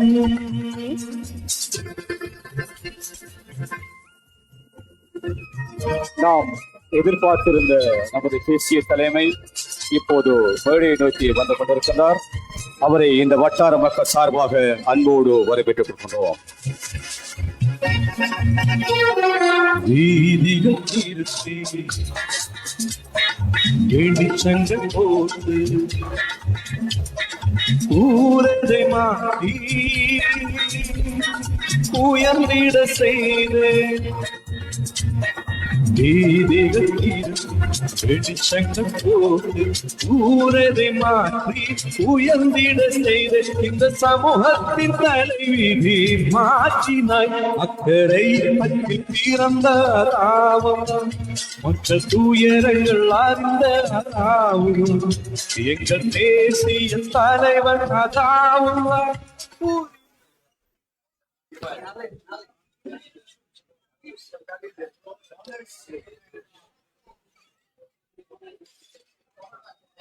தேர்தல் பிரச்சார கூட்ட நிகழ்வில் அடுத்து தலைவர் அவர்களுடைய வேண்டுகோளுக்கு இணங்க நமது மௌலவி சுக்கூர் அவர்கள் ஒரு சிறிய கவியினை பாட வருகின்றார். அவரை அன்போடு மேடை கலைக்கின்றேன்.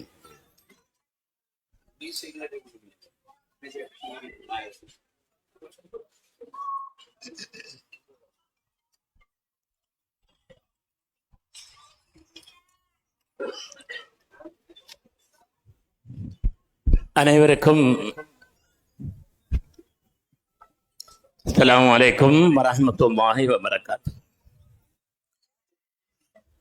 இது ஒரு சேர் அவர்கள் செய்த ஒரு சேவைகளை பற்றி ஒரு பாடல். அலம் படைச்ச அந்த அல்லாஹ்வின் கருணை கொண்டு தொட்டிருக்கேன் நானும் இப்ப தொடர்ந்து கவி கூட வரும் அன்பு நிறைஞ்ச எங்கட எம்பி அதாவை வாழ்த்தி வரவேற்றோம் இந்த வரலாற்று மேடையிலே. அண்ணா என்ன போலிருக்கி அல்பாயிசாக்கு வந்து போன அமைச்சரண்டு கண்டதில்ல அது அமைச்சதெல்லாம் தந்திருக்கார். கட்டடங்கள் கட்டி பெரும் காரியாலயம் திறந்து தொழிலும் கொடுத்திருக்கார். அதா துணையிருப்பார் நம்மளோட. அனசத்த குளம் நிரப்பி ஆர்னியே செஞ்செடுத்து ஆடுகளம் அவச்சிருக்கி இன்னும் அதுல கொஞ்சம் வேலரிக்கி தவிச்ச கொடல் வறண்டு தண்ணிக்கு அங்கிருந்த கோட வெள்ளம் போல இஞ்ச கொண்டு வந்த அருகுள்ள பள்ளம் மடு நிரப்பி பண்ணாக ரோட்டு செஞ்சு பள்ளியும் செய்யறன்ன பாக்கி என்ன தானிருக்கி காதில் உளையும் இல்ல ஆறும் கனவுலையும் நினைக்க இல்ல பெண்ணும் பெரிய பிரதேச சபை செஞ்சிருக்கேன். தரந்தரமா கொண்டு வந்து தந்திருக்கார் நம்மளுக்கு நன்றியோட நாம இருக்க. அல்லாஹ் நாடிரணும் வாழ்க்கையில கண்ணறைய பார்த்திருக்கார், காணு மட்டும் தந்திருக்கார், நெஞ்சில் நிறைஞ்சிருக்கார். இது நிலைக்க வேணும் யா ரஹ்மான். மக்கள் மனங்கள் எல்லாம் மறக்க ஒண்ணா இடம் பிடிச்சி தடம் பதித்து வச்சிருக்கும். அத தாகமெல்லாம் நம் பணிதான். கனவில் உண்ட கண்டு தன்ற காதலிக்கு வாங்கின போல் ஏறரங்க பார்த்து இஞ்ச எல்லாமே செஞ்சிருக்கார். வாழ்த்த வசனம் இல்ல, நெக்கி வரங்கொடுக்க சக்தி இல்ல, சில செதுக்கும் எண்ணம் இல்ல, என்ன செய்யண்டும் விளங்குதில்ல. 400 ஆண்டாச்சி கனகடம மக்களுக்கு செஞ்ச தலைவர் இவர், இந்த சீதவிய காரஹ்மான். நன்றி. வசலாம். அஸ்ஸலாமு அலைக்கும் வரஹ்மத்துல்லாஹி வபரகாத்துஹு.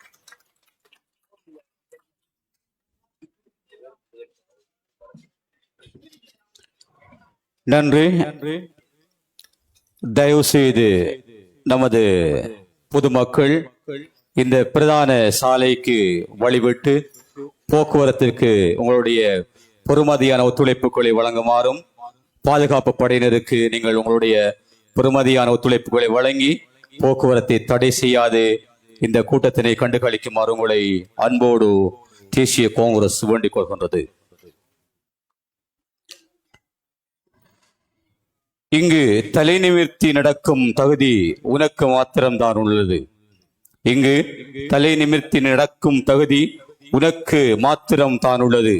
தலைவா, நம் மண் பேசினால் உன்னை வஞ்சித்தவர்களை அது விழுங்கும்.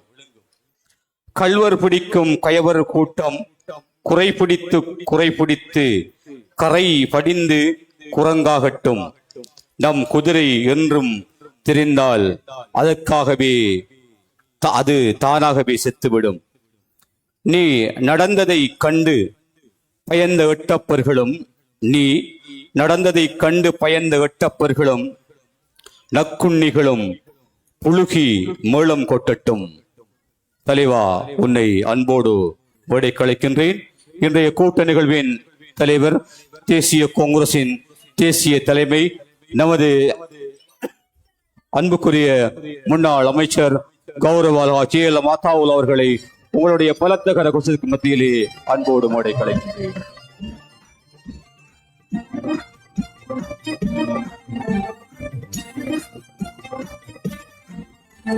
சாதி மதகுல வேதம் பற்றுமே சாதனை படைக்கின்றார். வெற்றி வாகனம் குதிரை போன்ற வீரரதா. பிஸ்மில்லாஹிர் ரஹ்மானிர் ரஹீம். நஹ்மது நுஸல்லி அலா ரசூலில் கரீம். அம்மா பாத். அல்லாஹ்வை புகழ்ந்து கொண்டு அவனுடைய திருத்தூதர் ரசூலே கரீம் ஸல்லல்லாஹு அலைஹி வஸல்லம் அவர்கள் மீது ஸலவாத்தும் சலாமும் சொல்லிக் கொண்டவனாக, இந்த பிரதேசம் பொதுவாக அக்கரைப்பற்று நமது இதயம், இந்த வட்டாரம் அதில் மிகவும் பெருமதி வாய்ந்த ஒன்றாக என்னுடைய அரசியல் வரலாற்றிலே இருந்திருக்கிறது. இந்த பிராந்தியம் எனது சிறுபராயத்திலே கால் படாத இடங்கள் இல்லாத வீதிகளும் காணிகளும் மக்களும் வாழ்கின்ற இடம். என்னுடைய உடன்பிறப்புகள், நேசர்கள், தாய்மார்கள் எனக்காகவும் முறையான அரசியல் தலைமையை உருவாக்குவதற்கும் அர்ப்பணிப்புடன் தொழிற்பட்டவர்கள். பலரை நாங்கள் இழந்திருக்கின்றோம். மூத்தவர்கள் பலர் மரணித்திருக்கின்றார்கள். இன்று சாஜித் அவர்கள் பேசுகின்ற பொழுது நமது அன்பு சகோதரன் தம்பி சகீனுடைய அந்த இழப்பை பற்றி சொன்னார். ஆகவே முதலிலே இங்கு வருகை தந்திருக்கின்ற எனது உடன்பிறப்புகள், வீடுகளிலே இருந்து இந்த கூட்டத்தினை அவதானித்துக் கொண்டிருக்கின்ற தாய்மார்கள், வெளிநாடுகளிலும் வெளியூர்களிலும் ஏனைய மாவட்டங்களிலும் இருந்து இந்த கருத்துக்களை கேட்டுக்கொண்டிருக்கின்ற பெரியோர்கள், உடன்பிறப்புகள் மாத்திரமல்ல, இந்த மேடைக்கு தலைமை தாங்குகின்ற சகோதரர் அன்புக்குரிய நௌஃபர் அவர்கள், இதெல்லாவற்றையும் விடவும்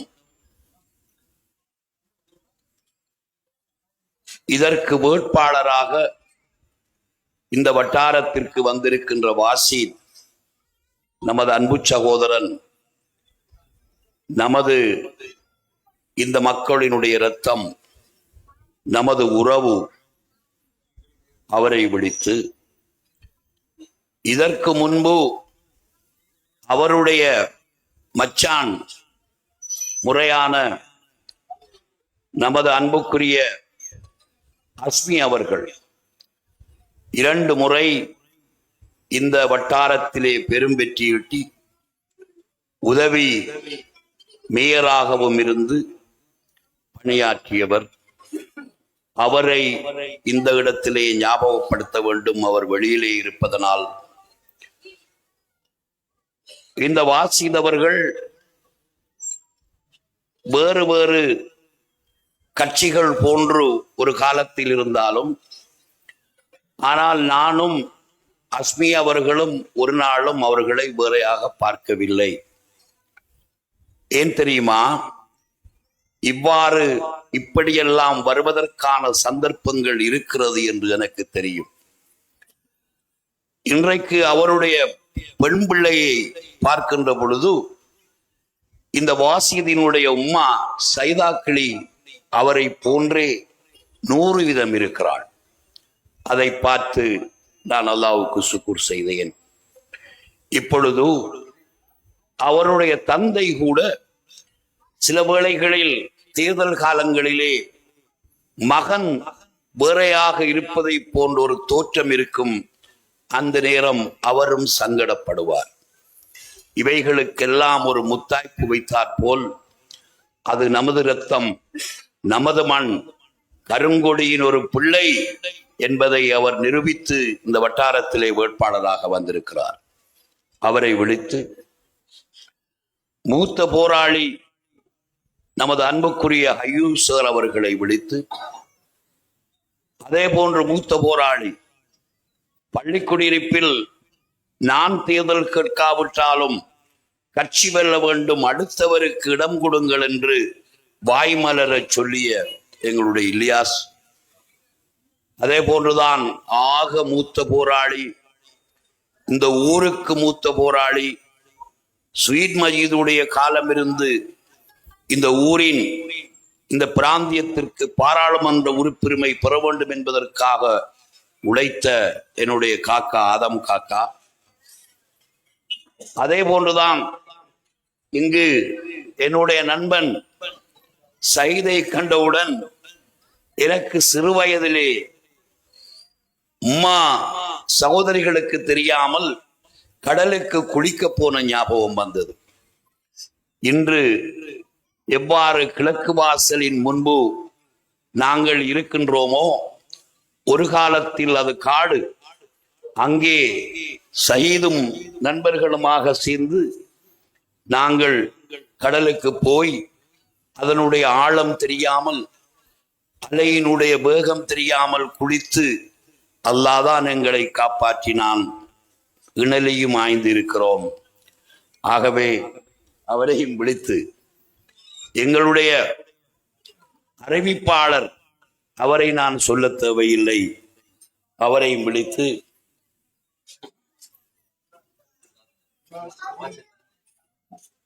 வாசித் அவர்களுடைய மருமகன் ஒரு இளைஞன், அவரை விழித்து சுகுர் மௌலவி அவர்களுடைய குரல் என்பது அல்லாஹ் கொடுத்த பொக்கிஷம். அது மாத்திரமல்ல, நமது பாரம்பரியமான கவிகள் மிகவும் ஆழமானது, இறைவனிடத்திலே பிரார்த்திக்க கூடியது, மக்கள் மனதை சென்றடையக்கூடியது. என்னுடைய அரசியல் வரலாற்றில் பல மேடைகளிலே கவி உரைத்த பெரும் கவிஞர், அவரையும் விடுத்து இங்கே வருகை தந்திருக்கின்ற என் தோழர்கள், உடன்பிறப்புகள், ஒன்றாக படித்தவர்கள் எல்லோரும் இருக்கிறார்கள். அவர்களையும் விழித்து உங்களுக்கு என்னுடைய அன்பு சலாத்தை சொல்லிக் கொள்ள விரும்புகிறேன். எனக்கு முன்பு பேசியவர்கள் எல்லோரும் அரசியல் தொடர்பாக, ஊர் தொடர்பாக, தேசிய காங்கிரஸ் தொடர்பாக, தாவுல்லா தொடர்பாக நிறைவையே பேசியிருக்கிறார்கள். இந்த சூழ்நிலையில் என்னுடைய இளமை காலங்களிலே நாங்கள் விளையாடிய, ஓடி திரிந்த இந்த வீதிகள், வெள்ளப்பாதுகாப்பு ரோடு, வெள்ளப்பாதுகாப்பு ரோடின் அருகாமையிலே இருந்த குன்றும் குழியுமாக அப்பொழுதுதான் தென்னை நட்ட பள்ளக்காணிகள், அதே போன்று ஒவ்வொரு வீதியிலிருந்தும் வருகின்ற தண்ணீர் இந்த ஒவ்வொரு வீதியினுடைய அந்தத்தில் எவ்வாறு அது போனது, எவ்வாறு வெள்ளப்பாதுகாப்பு ரோடை சென்றடைந்தது என்பவைகளெல்லாம் ஞாபகத்துக்கு வருகிறது. ஒவ்வொரு வீதியாக, அல்முனவரா வீதி சாலிகா கட ஊட்டடியில தொங்கலாகும். ஆகஸ்ட் மாதமும் சேறு நிறைந்து கிடக்கும். ஜின்னா வீதி அப்படித்தான், முதலியார் வீதியும் அப்படித்தான். ஒவ்வொரு வீதியும் அவ்வாறே இருந்தது. அல்முனவரா பாடசாலைக்கு முன்பு போலீஸ் போடியார் என்கிற ஒருவருடைய தெருவு இருந்தது. அதுவும் கோடை காலம் சேர் நிறைந்ததாக காணப்படும். வெள்ளப்பாதுகாப்பு ரோடில் வாகனங்கள் போக முடியாது. அது அழகான இடம். நான் முன்பும் சொல்லி இருக்கிறேன், பெருந்தெருக்கள் அமைச்சராக எனக்கு கிடைத்தவுடன் அதற்கு முன்பு நாள் அந்த தேர்தல் காலத்தில் இசங்கனி சீமை மக்கள், நமது உடன்பிறப்புகள் ஒவ்வொரு முறையும் வாக்கு போடுவார்கள். ஒரு முறை போய் கடைசியாக பேசிவிட்டு வருகின்ற பொழுது ஒரு மூத்தவர், பெரியவர் அலியார் காக்கா ஓடி வந்து, பாப்பா ஒன்றும் வேணாம், இந்த இசங்கனி சீமை வீதியை பார்த்து கொள்ளு என்று சொன்னார். துவாச்சை காக்கா என்று விட்டு போனேன். எனக்கு கிடைத்தது பெருந்தெருக்கள் அமைச்சு. அதில் முதலாக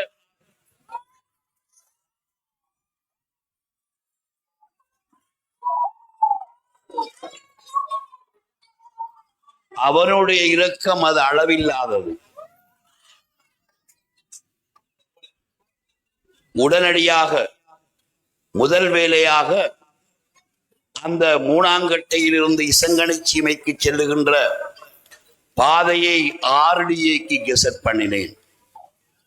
அதே போன்று வெள்ளப்பாதுகாப்பு ரோடும் பள்ளிக்குடியிருப்புக்கு உள்ளால் செல்லுகின்ற வீதி, அட்டாளச்சேனை பாவங்காய் வீதி, அட்டாளச்சேனை ரெய்னமொழிக்கு பின்னால் இருக்கிற வீதி, இவைகள் எல்லாவற்றையும் ஆர்டிஏ கெடுக்க வேண்டும் என்பதற்காக அமைச்சர் கெசட் பண்ண சரி.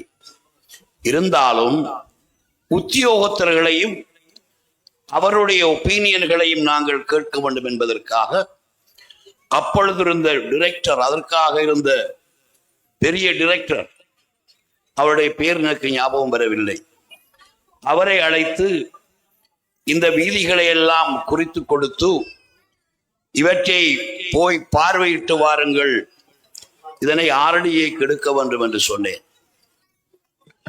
ஒரு கிழமைக்கு பிறகு அவர் என்னை சந்தித்தார். வந்து சொன்னார், சார் எல்லாம் எடுக்கலாம், வெள்ள பாதுகாப்பு ரோட்டை தவிர. ஏனென்று கேட்டேன். அது வீதியா, அது என்னென்று கூட எங்களுக்கு புரியாமல் இருக்கிறது. ஒவ்வொரு இடத்திலும் தாந்தோன்றித்தனமாக பெரிய கான்களும் குன்றும் குழியுமாக இருக்கிறது. இதை பற்றி நான் சொல்லுவதாக இருந்தால் அதை எடுக்க வேண்டாம் சார் என்று சொன்னார். ஆனால் நான் அவருக்கு சொன்னேன், மற்ற வீதிகள் ஒன்றுமில்லாவிட்டாலும் பரவாயில்லை, வெள்ள பாதுகாப்பு ரோடு எடுக்க வேண்டும். ஏனென்றால் என்னுடைய பாடசாலைக்கு போகின்ற வழி, நான் பாடசாலைக்கு அதாலையா போனேன் இல்லை, பாடசாலை அமைந்திருக்கின்ற வீதி 2 பாடசாலைகள், இஜ்ரா வித்யாலயம், அதே போன்று அக்கரைப்பற்று தேசிய பாடசாலை. நீ எடு என்று கெசட் பண்ணினேன். இன்றைக்கு அந்த ரோடை, இந்த ரோடுக்கு நீர் வந்த பொழுது, நீர் வழங்குகின்ற விடயம் அதற்கு முன்பு வந்த பொழுது, ஒரு நாள் கொழும்புக்கு போவதற்கு அவசரமாக நான் வெளிக்கிடுகிறேன். வருகின்ற பொழுது வெள்ள பாதுகாப்பு ரோடில் அவர்கள் குழாய்களை பதித்துக் கொண்டிருக்கிறார்கள். இந்த இடத்தை நாங்கள் விட்டால் இதனை திருத்த முடியாது, இதனை அகற்ற முடியாது என்ற ஒரு சூழ்நிலையில் ஒரு நாள் மாத்திரம் அன்று அரசியலிலே இருந்து இப்பொழுது நாம் சொல்லுகின்ற அரபாத் ஹோட்டல் வரைக்கும் 3 முறை நடந்திருக்கிறேன். அதற்கு பிறகுதான் கொழும்புக்கு போனேன். ஏன் நடந்தேன் தெரியுமா? இந்த வீதி அகற்றப்பட வேண்டும், இது ஒரு பைபாஸ் ரோடாக போக்குவரத்துக்கு இருக்க வேண்டும், அக்கரைப்பற்றிலே இருக்கின்ற அழகான பிரதேசத்துள் வெள்ள பாதுகாப்பு வீதி ஒரு அழகான இடம் என்று இறங்கி எண்ணமாக இருக்கலாம். நான் முன்பு சொன்னது போல் அந்த அமைச்சும் கிடைத்து இதனை கெசட் பண்ணி இந்த லைட்டுகள் எல்லாம் போட்டதன் பிறகு இது அக்கரைப்பற்றின் எடுப்பான பகுதி. அக்கரைப்பற்றில் வடிச்சல்கள் எல்லாமே இலகுவாக போய் ஆக கூடுதலான மழை பெய்தாலும் அரை மணித்தியாலத்திற்குள் நீர் ஓடி நமது களப்பை சென்றடைந்தது. அது களப்பு அல்ல, நமது வளநிலம். அந்த நிலங்கள் ஒரு போகம் மாத்திரமே செய்யக்கூடியதாக இருந்தது. நாம் எல்லோரும் மூத்தவர்கள் இங்கே இருக்கிறோம். 103 வயதில் ஆலங்காக்காவை சந்தித்தேன். அவருக்கெல்லாம் இங்கிருக்கின்ற எல்லோருக்கும் இதனுடைய அடிப்படை, இதனுடைய பழைய ஞாபகங்கள் எல்லோருக்கும் வரும். அரபாத் ஹோட்டல் அடி இந்த மொத்தமான வடிச்சலும் வந்து இறங்கி குத்துகின்ற இடம் மீன் பிடிக்கிற இடத்துலதான். 10 மணிக்கு பிறகு நாம் யாரும் அந்த இடத்திற்கு போவதில்லை. புஜாய் தாமரக்கிழங்கு அவிச்சி மணக்கும் பேவாரமாய் அப்படியான ஒரு பிரதேசம். நம்மவர்கள் வயல் செய்வதும் இலவசம் இலவசம் என்று அந்த வாய்க்காலுக்கும் இந்த வெள்ள பாதுகாப்பு ரோடுக்கும் இடையிலே இருந்த காணிகள் அவை தொடர்பாக உங்கள் எல்லோருக்கும் தெரியும். மறுவட்டாங்குளத்திற்கு பீலியடியூடாக தண்ணியை சில நேரம் பாய்ச்சி குளமாக்குவார்கள். பிறகு அங்கிருந்து இங்கு நீர் இறைப்பார்கள். எல்லாம் சமனான இடம். இது ஒரு வரலாற்று விடயம். நமது முன்னோர்கள் இந்த காணிகள் தாண்டு விட்டது என்பதற்காக வடிச்சல் போட்டு தாருங்கள் என்று ஒவ்வொரு முறையும் கம்புக்கட்டுக்குள் ஃபைல்களோடு உலவி இருக்கின்றார்கள். இது வரலாறு. இவைகளுக்கெல்லாம் தீர்வாக இவைகளுக்கு தீர்வு எடுப்பதற்கு நமக்கு தலைமை இருக்கவில்லை. எங்கோ இருந்து ஒரு அரசியல்வாதி அல்லது ஒரு டட்லி சேனநாயகா அல்லது யார் வந்தாலும் சம்புக்களப்பு வடிச்சல் என்று அக்கரைப்பற்று அட்டாளச்சேனை மக்கள் சொல்லுகின்ற அளவிற்கு ஒரு பிரதானமான பிரச்சனையாக மாறியது. உங்களில் எத்தனை பேருக்கு தெரியுமோ தெரியாது, டிஎஸ் டட்லி சேனநாயகா அவர்கள் வந்து கோணாவத்தையிலே பெரும் நீர் இறைக்கின்ற இயந்திரங்களை போட்டு கோணாவத்தையில் தண்ணியை இறைப்பதன் மூலம் எல்லா நீர்களையும் வடிப்பதற்கான முயற்சிகள் பல வருடங்கள் நடைபெற்றுக் கொண்டிருந்தது. நமது மோத்துவாரம் இரண்டும் பள்ளமாகவும் நீரை முறையாக நாம் நினைக்கின்றவாறு கட்டுப்படுத்த முடியாமலும் இருந்த ஒரு காலம் இருந்தது. அந்த காலத்தில் நமது இன்ஜினியர்மார் பெரிய குழாய்களை போட்டு அதனை செப்பனிட்ட பொழுது நனையா வரட்டியும் சல்மினியானும் அடைத்து பெரும் பெரும் மெஷின்கள் கொண்டு பாலத்தடியிலே அள்ளி அப்படி ஒரு நிலைமைகளிலே நாங்கள் பல அனுபவங்களை கண்டிருக்கிறோம். மோத்துவாரத்தை வெட்டுவதற்கென்று போவார்கள் ஆலேடு மக்கள், அக்கரைப்பற்று மக்கள், அட்டாளச்சேனை மக்கள். நமது பாய்ச்சல் வடிச்சல் நிலம் தொடர்பான விடயங்கள் மிகவும் முக்கியமானது உறவுகளே. ஊரினுடைய மொத்தமான தண்ணியையும் வாங்கிக் கொள்வதற்கு நமது நிலம் இருந்தது. ஒரு போகம் அந்த நிலம் எங்கெல்லாம் இருந்து வந்த பயழைகள் வலுவான நல்ல மண் கிடைத்து பயழையே போடாமல் ஒரு போகம் விடாமை செய்து வந்தார்கள். ஆறில்லா ஊர் அழகுபாள் என்பது போல தில்லையாறு அல்லது உப்பாறு என்பது நம்மளில் இருந்து பிரிக்க முடியாத ஒன்று. உப்பளம் என்பதும் இந்த பிரதேசத்தில் தான் இருந்திருக்கிறது. முன்னோர்களுடைய வரலாறுகளை பார்க்கின்ற பொழுது அந்த காலங்களில் வாகனங்கள் பாதைகள் இல்லாத காலங்களில் இந்த வெள்ளப்பாதுகாப்பு ரோடு உப்பளம் பிரதேசத்தில் ஊடாகத்தான் போக்குவரத்து இருந்திருக்கிறது. யுத்தங்களும் நடைபெற்றிருக்கிறது. அந்த காலங்களிலே திமிலர் முக்குவர் அப்படி என்று பெரும் பிரச்சனைகளும் நடைபெற்ற ஒரு பூமிதான் இந்த பிரதேசம். ஆகவே இவைகளை எவ்வாறு செப்பனிடுவது, இந்த ஊரினுடைய பாய்ச்சல் வடிச்சல்களை எவ்வாறு செப்பனிடுவது என்ற பிரச்சனைக்கு நமக்கு தலைமைகள் இருக்கவில்லை. அட்டாளச்சேனைக்கு போனால் அங்கு சொல்லுகிறார்கள், கல்லேவா என்கின்ற அந்த பாலத்தில் குழாய்களிலே சல்பினியா அடைத்து எல்லா வயல்களும் அழிந்து போகிறது என்று அட்டாளச்சேனை மக்கள் டிசிசிக்கு வந்து இதை உடைத்து தாருங்கள் என்றெல்லாம் கேட்டார்கள். அதனை உடைத்தோம். அல்லாஹ்வுடைய நாட்டம் வந்து அழிவுகளை தந்தாலும் கூட சில வேளைகளில் அது தங்க சுனாமியாகவும் வந்தது. நமது மோத்துவாரங்கள் முறையாக நீரை கட்டுப்படுத்தி ஓடக்கூடியவாறான பாலங்களாக அமைக்கப்பட்டது. அன்றிலிருந்து அதாவுல்லாவும் தேசிய காங்கிரசும் மகிழ்ச்சி அடைகிறோம், நமது வடிச்சலை முறையாக செய்ய முடியும் என்று அன்றிலிருந்து நாங்கள் முயற்சிகளை செய்கிறோம். நீர்ப்பாசன இலாகாவுக்கும் நாங்கள் சொன்னோம், மூத்துவாரத்தில் கேட் போட வேண்டும், நமக்கு தேவையான அளவு நீரை தேக்கி வைக்க வேண்டும், அதனூடாக கால்நடைகள் பால் உற்பத்தியை அதிகரிக்க முடியும். வேளாண்மைக்கு ஏத்து போட்டு இறைத்த காலம் இருந்தது, இப்பொழுது ஓட்டப்பம்பை போட்டு கூட இறைக்கலாம், நமது வளநிலங்களை செய்யலாம்.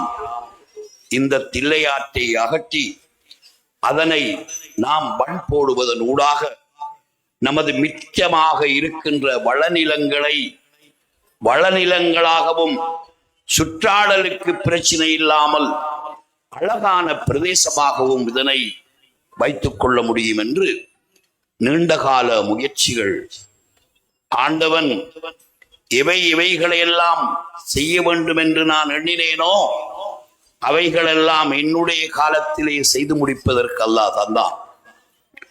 இந்த முறை கூட சண்டை பிடித்து நீர்ப்பாசன இலாகாவோடு பாராளுமன்றத்திலே குழு கூட்டத்தில் சண்டை பிடித்து உங்களுடைய கல்லோயா திட்டம் இல்லாதிருந்திருந்தால் பதுளையில் பிபிலையில் பெய்கின்ற மழை தண்ணிகள் எல்லாம் வந்து ஒரு கிளை அக்கரை பற்றிலே உப்பாற்றிலே இறங்கி அது ஓடிவிடும். பிறகு அது வளநிலங்களாக எம்மவர்கள் விவசாயம் செய்து கொண்டிருந்தார்கள். அதற்குள் பல குளங்கள் இருக்கிறது, ஏத்து போட்டு இறைக்கக்கூடிய குளங்கள். ஆகவே இந்த 70 ஆண்டுகளாக எல்லா கழிவுகளும் வந்து கடல் மட்டத்தை விடவும் குறைவாக இருந்த பிரதேசத்தை நிரப்பி பெரும் திட்டியாக நமது வயல் நிலங்கள் மாறி இருக்கிறது. இதனை எப்படி நமது மக்கள் பாவிப்பது பொருளாதாரத்திற்கு மாத்திரமல்ல உல்லாசத்துறைக்கும் என்று நாங்கள் சிந்தித்தோம். வெளிநாட்டாக்கள் வாரத்துக்கு இல்லை, நமது மக்களுக்கு போவது வருவதற்கு இடமில்லை. கடற்கரையை விட்டால் அதுவும் இல்லை. ஆனால் நமக்கு இயற்கையான அழகான ஆறு இருக்கிறது. நாம் கோணாவத்தையிலிருந்து அதாவது பொத்திவில் வீதியிலே நமது மூத்துவாரம் வரைக்கும் போர்ட் மூலம் நாம் போக முடியும்.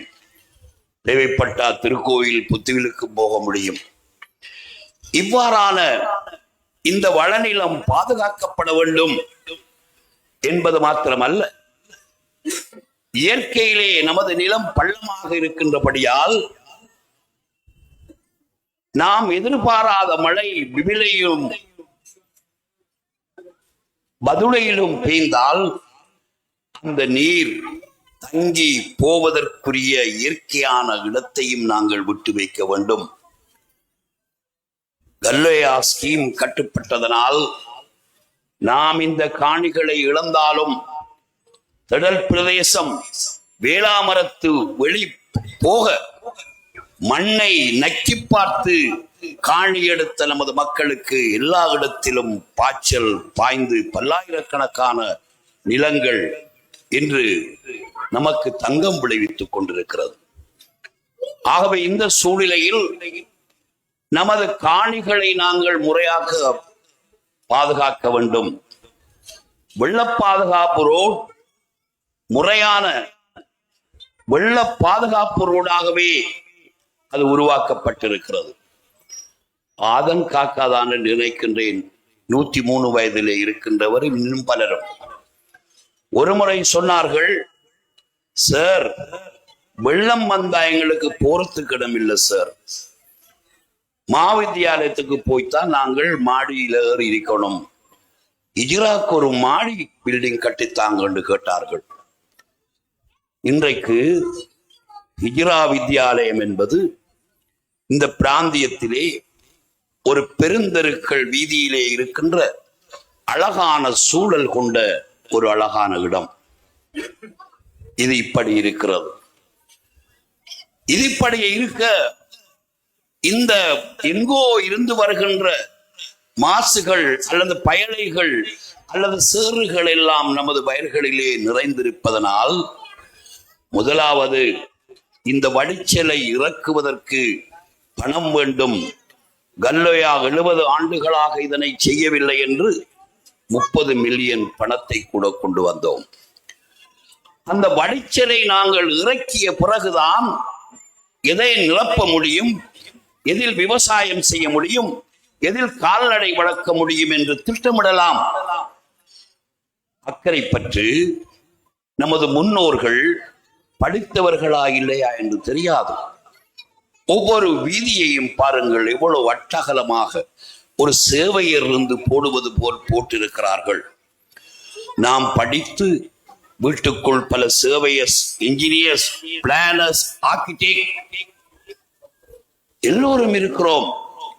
இப்பொழுது நாங்கள் குஞ்சு வீடு, குஞ்சி ரோட் கையொழுங்கைகளை பற்றி சிந்திக்க முடியாத உடன்பிறப்புகளே, இது மாநகர சபை.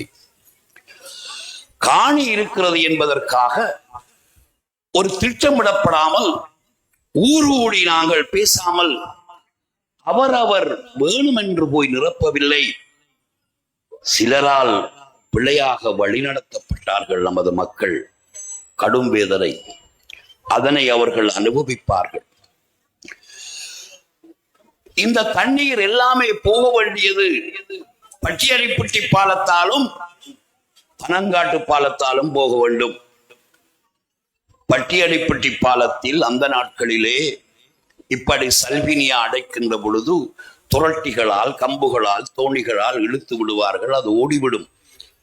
பனங்காடும் இப்பொழுது ஓடிக்கொண்டே இருக்கிறது. ஆனால் என்ன நடந்திருக்கிறது? இதை சொன்னால் அரசியல் என்பார்கள், யாருக்கும் எதிரி என்று சொல்லுவார்கள், கண்பொண்டாட்டி மாதிரி கதை கட்டுவார்கள். இந்த தண்ணி போகின்ற வழியை அடைத்து அதனை இருக்கின்ற நமது லெவல் அந்த இதற்கு மேலாக பல அடிகள் உயர்த்திருந்தால் எவ்வாறு தண்ணி ஓடுவது? முன்னோர்களும் இப்பொழுது இருக்கின்றவர்களும் பாலத்தடிக்கு போய் தெற்கு பக்கமாக நீங்கள் பார்த்தால் மரப்பாலத்தினுடைய அடி கம்பு அந்த குத்தி ஒவ்வொரு ஆகஸ்டிலும் ஏப்ரலிலும் 1 அடி 2 அடி தெரியும். நீர்க்காகம் வந்து அதிலே குந்திக் கொண்டிருக்கும். நமது பிள்ளைகள் நீச்சல் அடித்து விட்டு அந்த கட்டையிலும் போய் ஏறிக்கொண்டிருப்பார்கள். அந்த கட்டையை காணவில்லை. வயலுக்குள் நாம் வேளாண்மை செய்கின்ற பொழுது தண்ணி ஓடிக்கொண்டு வந்து வக்கடையிலே விவசாயிகளுக்கு புரியும், கொஞ்சம் தண்ணி குறைந்தால் அல்லது கூட வந்தால் மண்ணடைத்து விடும். ஒவ்வொரு 2 மணித்தியாலங்களுக்கு ஒருக்கா போய் மம்பட்டியால அலைய நாம வெட்டி பணிக்கணும். தண்ணி ஓடுகின்ற இடத்தை எங்கோ இருந்து வருகின்ற மோசமான மண்களை அந்த இடத்தில் கொண்டு வந்து அங்கு கழுகின்ற சேரையும் சகதிகளையும் அந்த இடத்திலே தடுத்து வைத்தால் வெள்ள பாதுகாப்பு ரோடில் நீர் ஏறாமல் என்ன ஏறும்? இந்த வெள்ள பாதுகாப்பு ரோட் இங்கிருக்கின்ற அத்தனை வீதிகளும் லெவல் எடுத்து இந்த நாட்டில் உள்ள ஒரு என்ஜினியரையும் நான் தூங்க விடவில்லை. அப்படி செய்ததன் பிறகு வெள்ள பாதுகாப்பு ரோடில் ஒரு நாளுமே தண்ணி ஏறவில்லை. இந்த வெள்ளமும் போன வெள்ளமும் மாத்திரம்தான் நீர் உரைத்தது. இதனை நான் பேசினால், நான் பேசாமல் யார் பேசுவது? நீங்கள் தானே எனக்கு ஆணை தந்தீர்கள். ஊரை எல்லாவற்றையும் செய்து விட்டோம் என்று விட்டு கடைசியாக ஊரை தாக்க முடியுமா? பல்லாயிரக்கணக்கான காணி நில பூமிகள் மற்றவர்களால் பறிபோய் அம்பலத்தாறு வேளாமத்து வழி என்று எத்தனை காணிகளை இழந்திருக்கிறோம். கொழும்பு ரோடில் வாழுகிறோம். மின்சாரம் அங்கிருந்து வருகிறது, நீர் அங்கிருந்து வருகிறது, செல்வ மீன் அங்கிருந்து வருகிறது, மரக்கறி அங்கிருந்து வருகிறது. நாம் தினமும் சைக்கிளோடி அங்கு போய்க் கொண்டிருக்கிறோம்.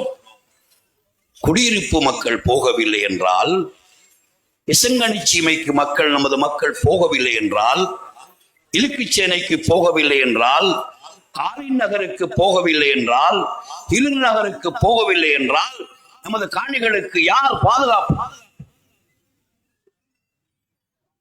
குடியிருக்க காணி இல்லாத ஏழை எளியதுகள்ல வகுத்துல மண்ணை போட்டு அதாவுள்ள அடிக்காருன்னு சொன்னா அப்படி வஞ்சகனா அதாவுள்ளா?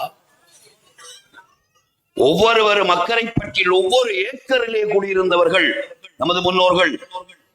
4 பெண் பிள்ளைகள் என்றால் ஆளுக்கு ஒரு வளவை பிரித்து கொடுத்தார்கள். அந்த ஒரு வளவு இன்று 6 ஊடு 7 ஊடுகள் கட்டப்பட்டு நாம் எங்கோ எமது சுகத்தை, சுகாதாரத்தை இழந்தவர்களாக வாழ்ந்து கொண்டிருக்கிறோம். ஆக குறைந்தது இந்த வயலிலே இருந்து வருகின்ற காத்தை கூட சுவாசிக்காமல் நாம் இருக்கிறோம். நமக்கு அதிகமான நோய்களுக்கு காரணம் நமக்கு முறையான சுவாசமும் காற்றும் இல்லை. நம்மவர்கள் அப்படித்தான் வாழ்ந்தவர்கள். இந்த வெள்ள பாதுகாப்பு ரோடில் நமது மில் வைத்திருக்கின்ற உடன்பிறப்புகள் இருக்கிறார்கள்.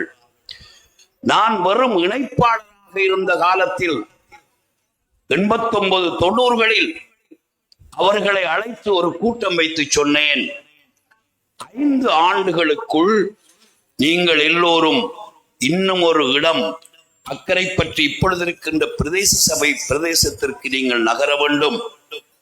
அதனூடாக நாம் அந்த மில் காணிகளை எப்படி தெரியுமா நிரப்பினோம்?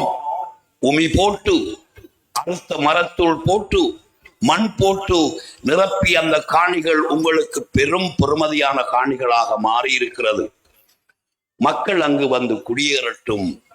நீங்கள் இண்டஸ்ட்ரியல் ஜோன் ஒன்றை நாங்கள் அமைப்போம் என்று அதாவுல்லா நேற்று முந்தநாள் சொல்லவில்லை.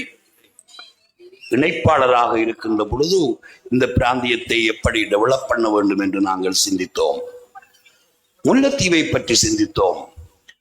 பல ரவுண்ட் போர்டுகளை உருவாக்கக்கூடிய அழகான இடம் இங்கே இருக்கிறது என்று சொன்னோம். மில்காரர்களுக்கு என்று சொன்னோம், இங்கும் உங்களுக்கு பெறுமதி கூடிய காணிகளாக மாறும், மக்களை நாங்கள் அங்கு குடியேற்ற முடியும்.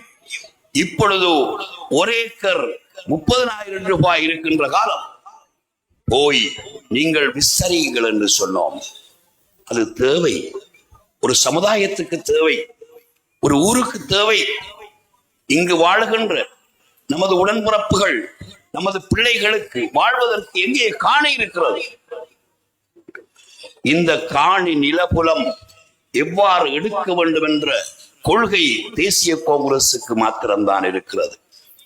அதனால் பிரம்பை எடுத்துக்கொண்டு உங்களுடைய தலைவர் என்பதனால் போங்கள், இன்னமும் நீங்கள் போங்கள். அக்கறை பற்றி பிரதேச சபை 5 வட்டாரமும் குறைந்த வாக்காளர்களும் இருக்கின்ற ஒரு பிரதேச சபையாக ஏன் பிரித்தோம் தெரியுமா? அக்கறை பற்றி மாநகரத்தில் வாழ்கின்ற மக்களினுடைய பொன் விளைகின்ற பூமி அது. அதுதான் நமக்கு இருக்கின்ற எதிர்காலம். அதனை வளப்படுத்துங்கள், எல்லோரும் அங்கு போங்கள். அதற்காக காணி இல்லை என்பது உண்மைதான். அப்படித்தான் இந்த காணிகளை நாங்கள் நிரப்ப வேண்டும். இன்றைக்கும் ஒரு பிள்ளை என்னிடத்திலே பேசினான், சார் இங்க பாருங்க, நீங்க நிரப்ப தரல, அது தரல, இது தரல. நான் சொன்னேன், எதுவாக இருந்தாலும் முதல் பாய்ச்சல் வடிச்சலை முறையாக்கி பாலத்தடியை திறந்து 2 பக்கமும் அகட்டி பண்டுகளை போட்டு நாம் எந்த துண்டை குடியிருக்க ஏற்பாடு செய்வது என்பதை எல்லாம் பற்றி சிந்திக்க முடியும். யாராவது நினைக்கின்ற ஒருவர் எங்கேயோ வெட்டுகின்ற கழுவுகின்ற கழிவுகளையும், உடைத்த கல்லுகள், பழைய சுவர்கள் எல்லாவற்றையும் கொண்டு போய் அந்த இடத்திலே கொட்டினால் இது மாநகரம் அல்லவா?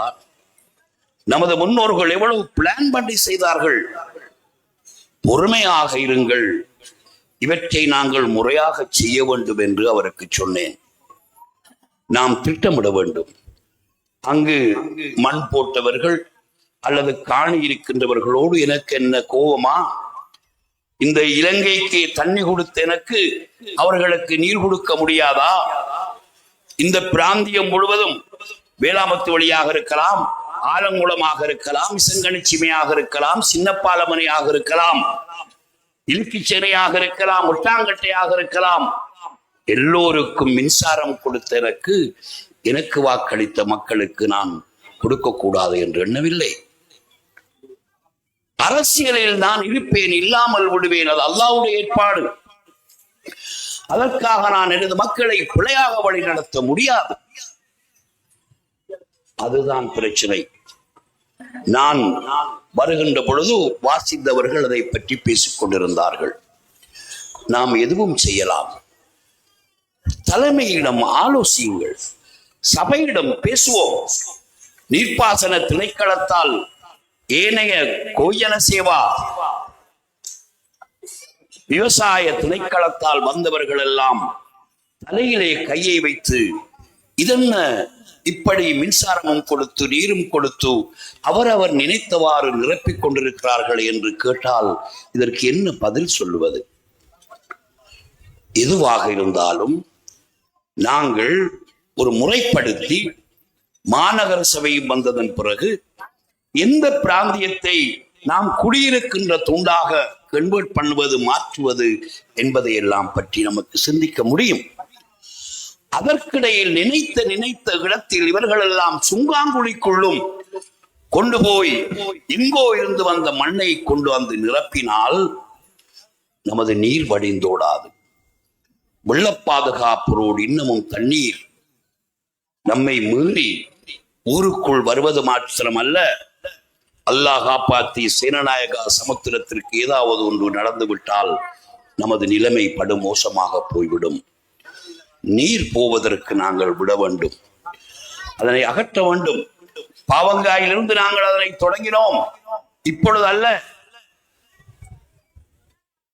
நான் நீர்வளங்கள் அமைச்சராகவோ எதுவாகவோ ஒன்று இருக்கின்ற பொழுதோ மறந்தும் போய் தெத்தின நிமல் ஸ்ரீபால சில்வா அவர்களை அழைத்து வந்து மத்திய அரசாங்கத்திலே பெரிய பாட்சும் எக்ஸவேட்டரும் மிதந்து தோண்டுகின்ற அதுவும் வாங்கி, மாகாண சபையிலே ஒரு சிறியதையும் வாங்கி, எமது முன்னோர்கள் அவர்கள் இவ்வளவு ஆதங்கமாக எத்தனையோ பேர் காணிக்காரர்கள் இறந்து விட்டார்கள், மரணித்து விட்டார்கள்.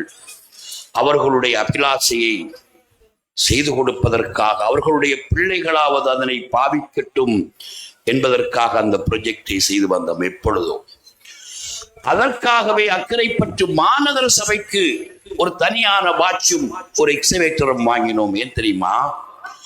அவைகள் இல்லாமல் போனாலும் நம்மவர்கள் நமது மாநகர சபை அதை செய்யும் என்பதற்காக. ஆகவே உங்களுடைய தலைமையை, நீங்கள் வளர்த்த தலைமையை நீங்கள் யாரும் பிழையாக எண்ண தேவையில்லை. ஆனால் அம்மாரா கொண்டவர்களால் நாம் பிழையாக வழிநடத்தப்படுகிறோம். ஆகவே ஒரு திட்டம் என் மீது இருக்க வேண்டும். மண் சாதாரணமான விஷயம் இல்லை.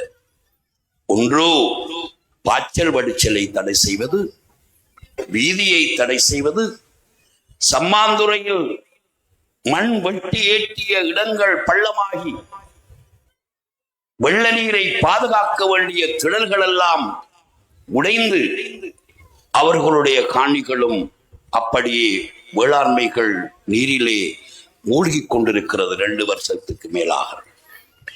எனவே என் உடன்பிறப்புகளே, காணி இருக்கின்ற சொந்தக்காரர்களே, வளவிருக்கின்ற என் உடன்பிறப்புகளே, அவசரப்படாதீர்கள்.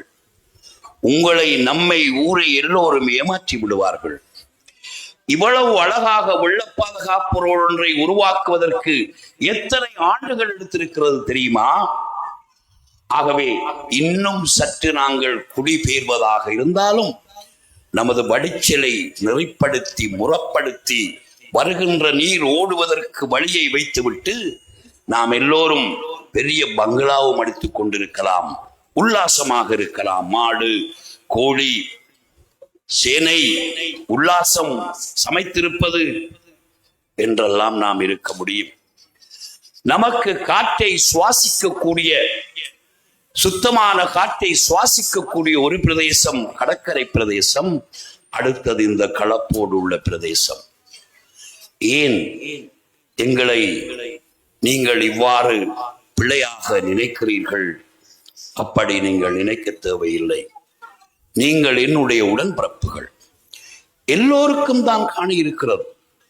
இதைவிடவும் மிக முக்கியமான விடயம், இருக்கின்ற அரச காணி உப்பளத்திற்குள் அதனையும் போய் பிடித்திருக்கிறார்கள்.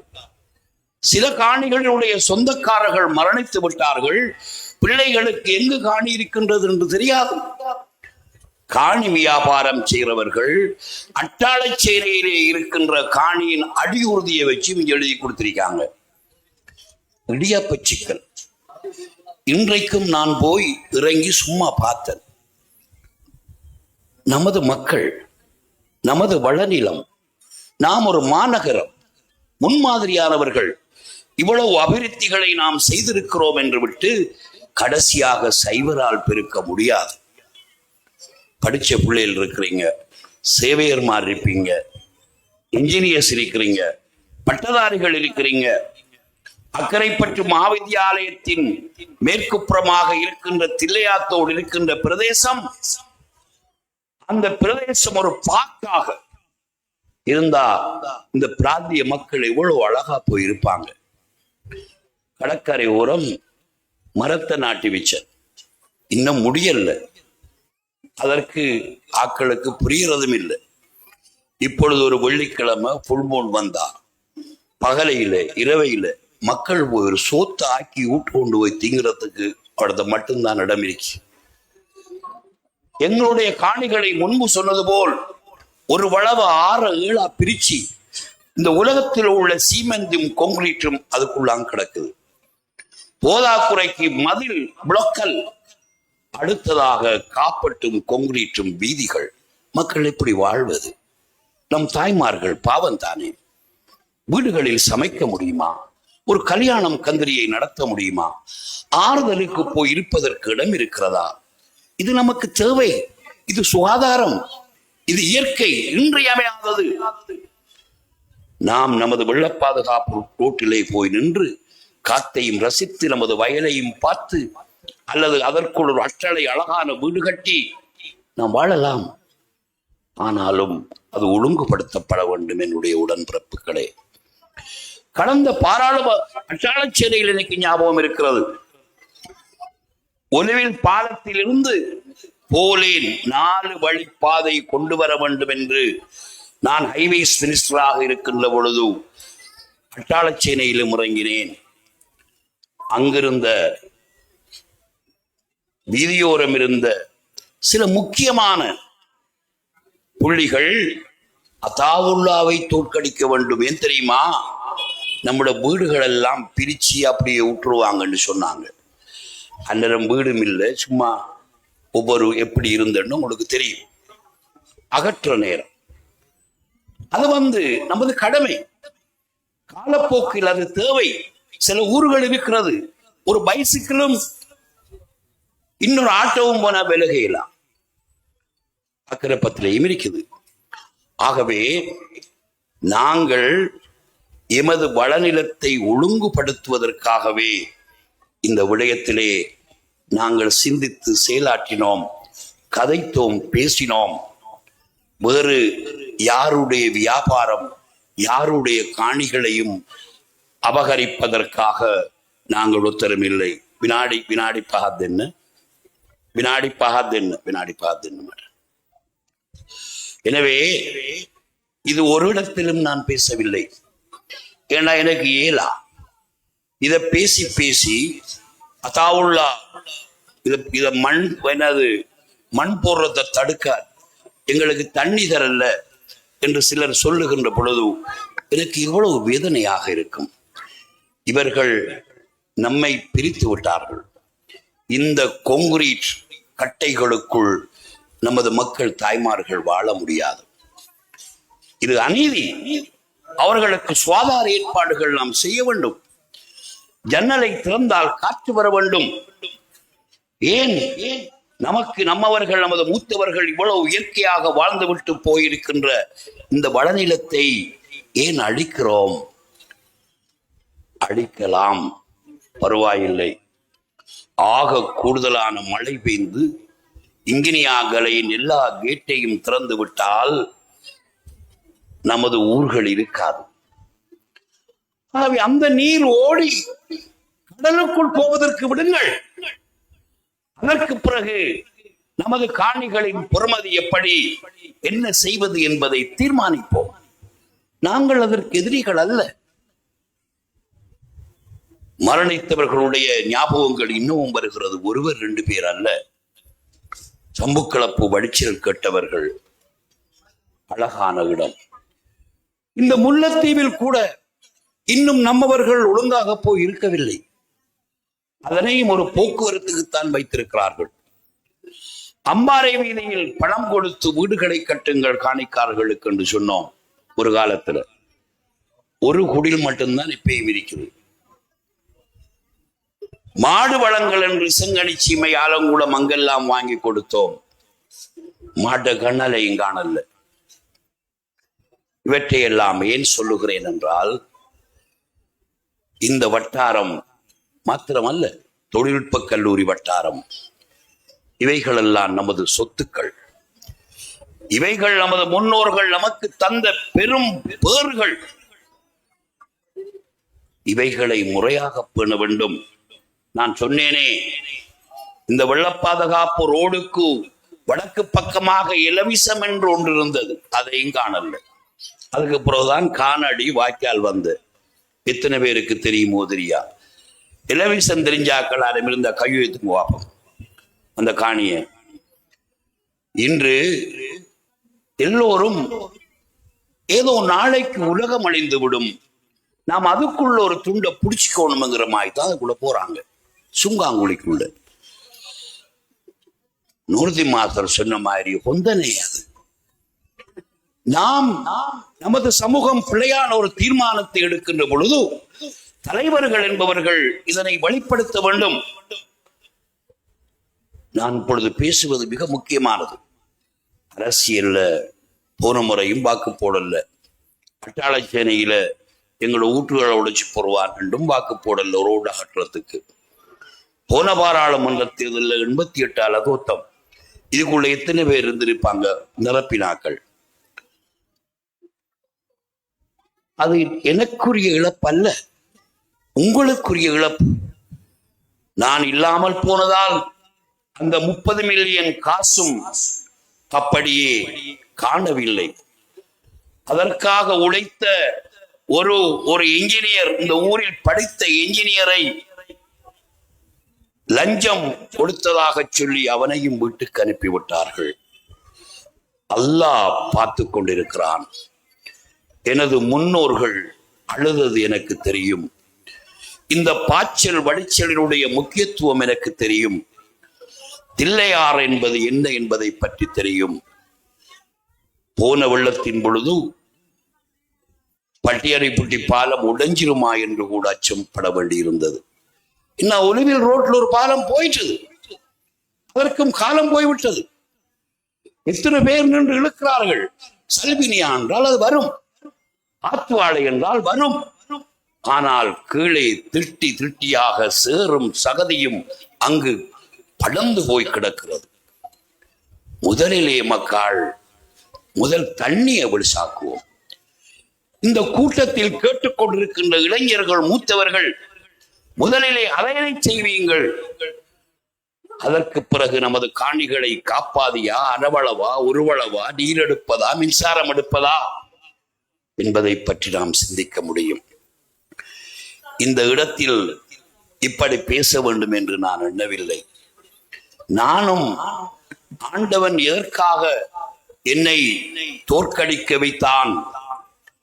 பல சதி முயற்சிகளால் ஒவ்வொரு முறையும் நிகழ்வதை போன்று இம்முறையும் தோற்கடித்தார்கள். ஆனால் அதில் ஒரு நலவிருக்கிறது. எனக்கென்றால் நான் ஒரு சந்தோஷமாக நான் பேசவில்லை. உங்களுடைய கேள்விகளுக்கு நான் எப்படி சொல்லுவது? இதனை வெளியிலே சொன்னால் யாருக்காகவோ செய்கிறோம் என்று எண்ணுவார்கள்.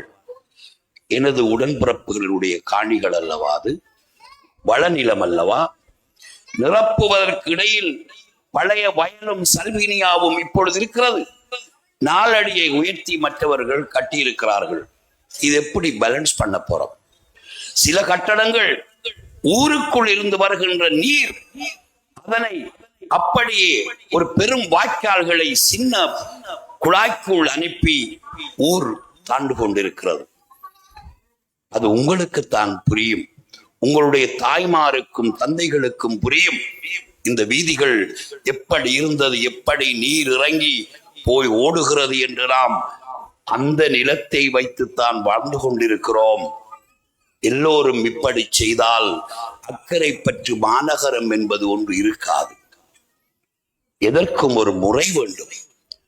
அம்மாரா பிடித்தவர்கள் மூலமாக பிழையாக மக்கள் போய் உங்களுடைய தலையில் நீங்கள் நெருப்பு கொள்ளியால் சொரிந்து விட வேண்டாம். அத்தாவுல்லா உங்களுக்கு எதிரி அல்ல. இவ்வளவு அழகு பார்த்த எனக்கு இந்த பிராந்தியத்தை அழகு பார்ப்பதற்கு எவ்வளவு தேவையாக இருக்கும், எவ்வளவு ஆசை இருக்கும். நான் யாருக்கும் எதிரியானவன் அல்ல. அஸ்ஸலாமு அலைக்கும்.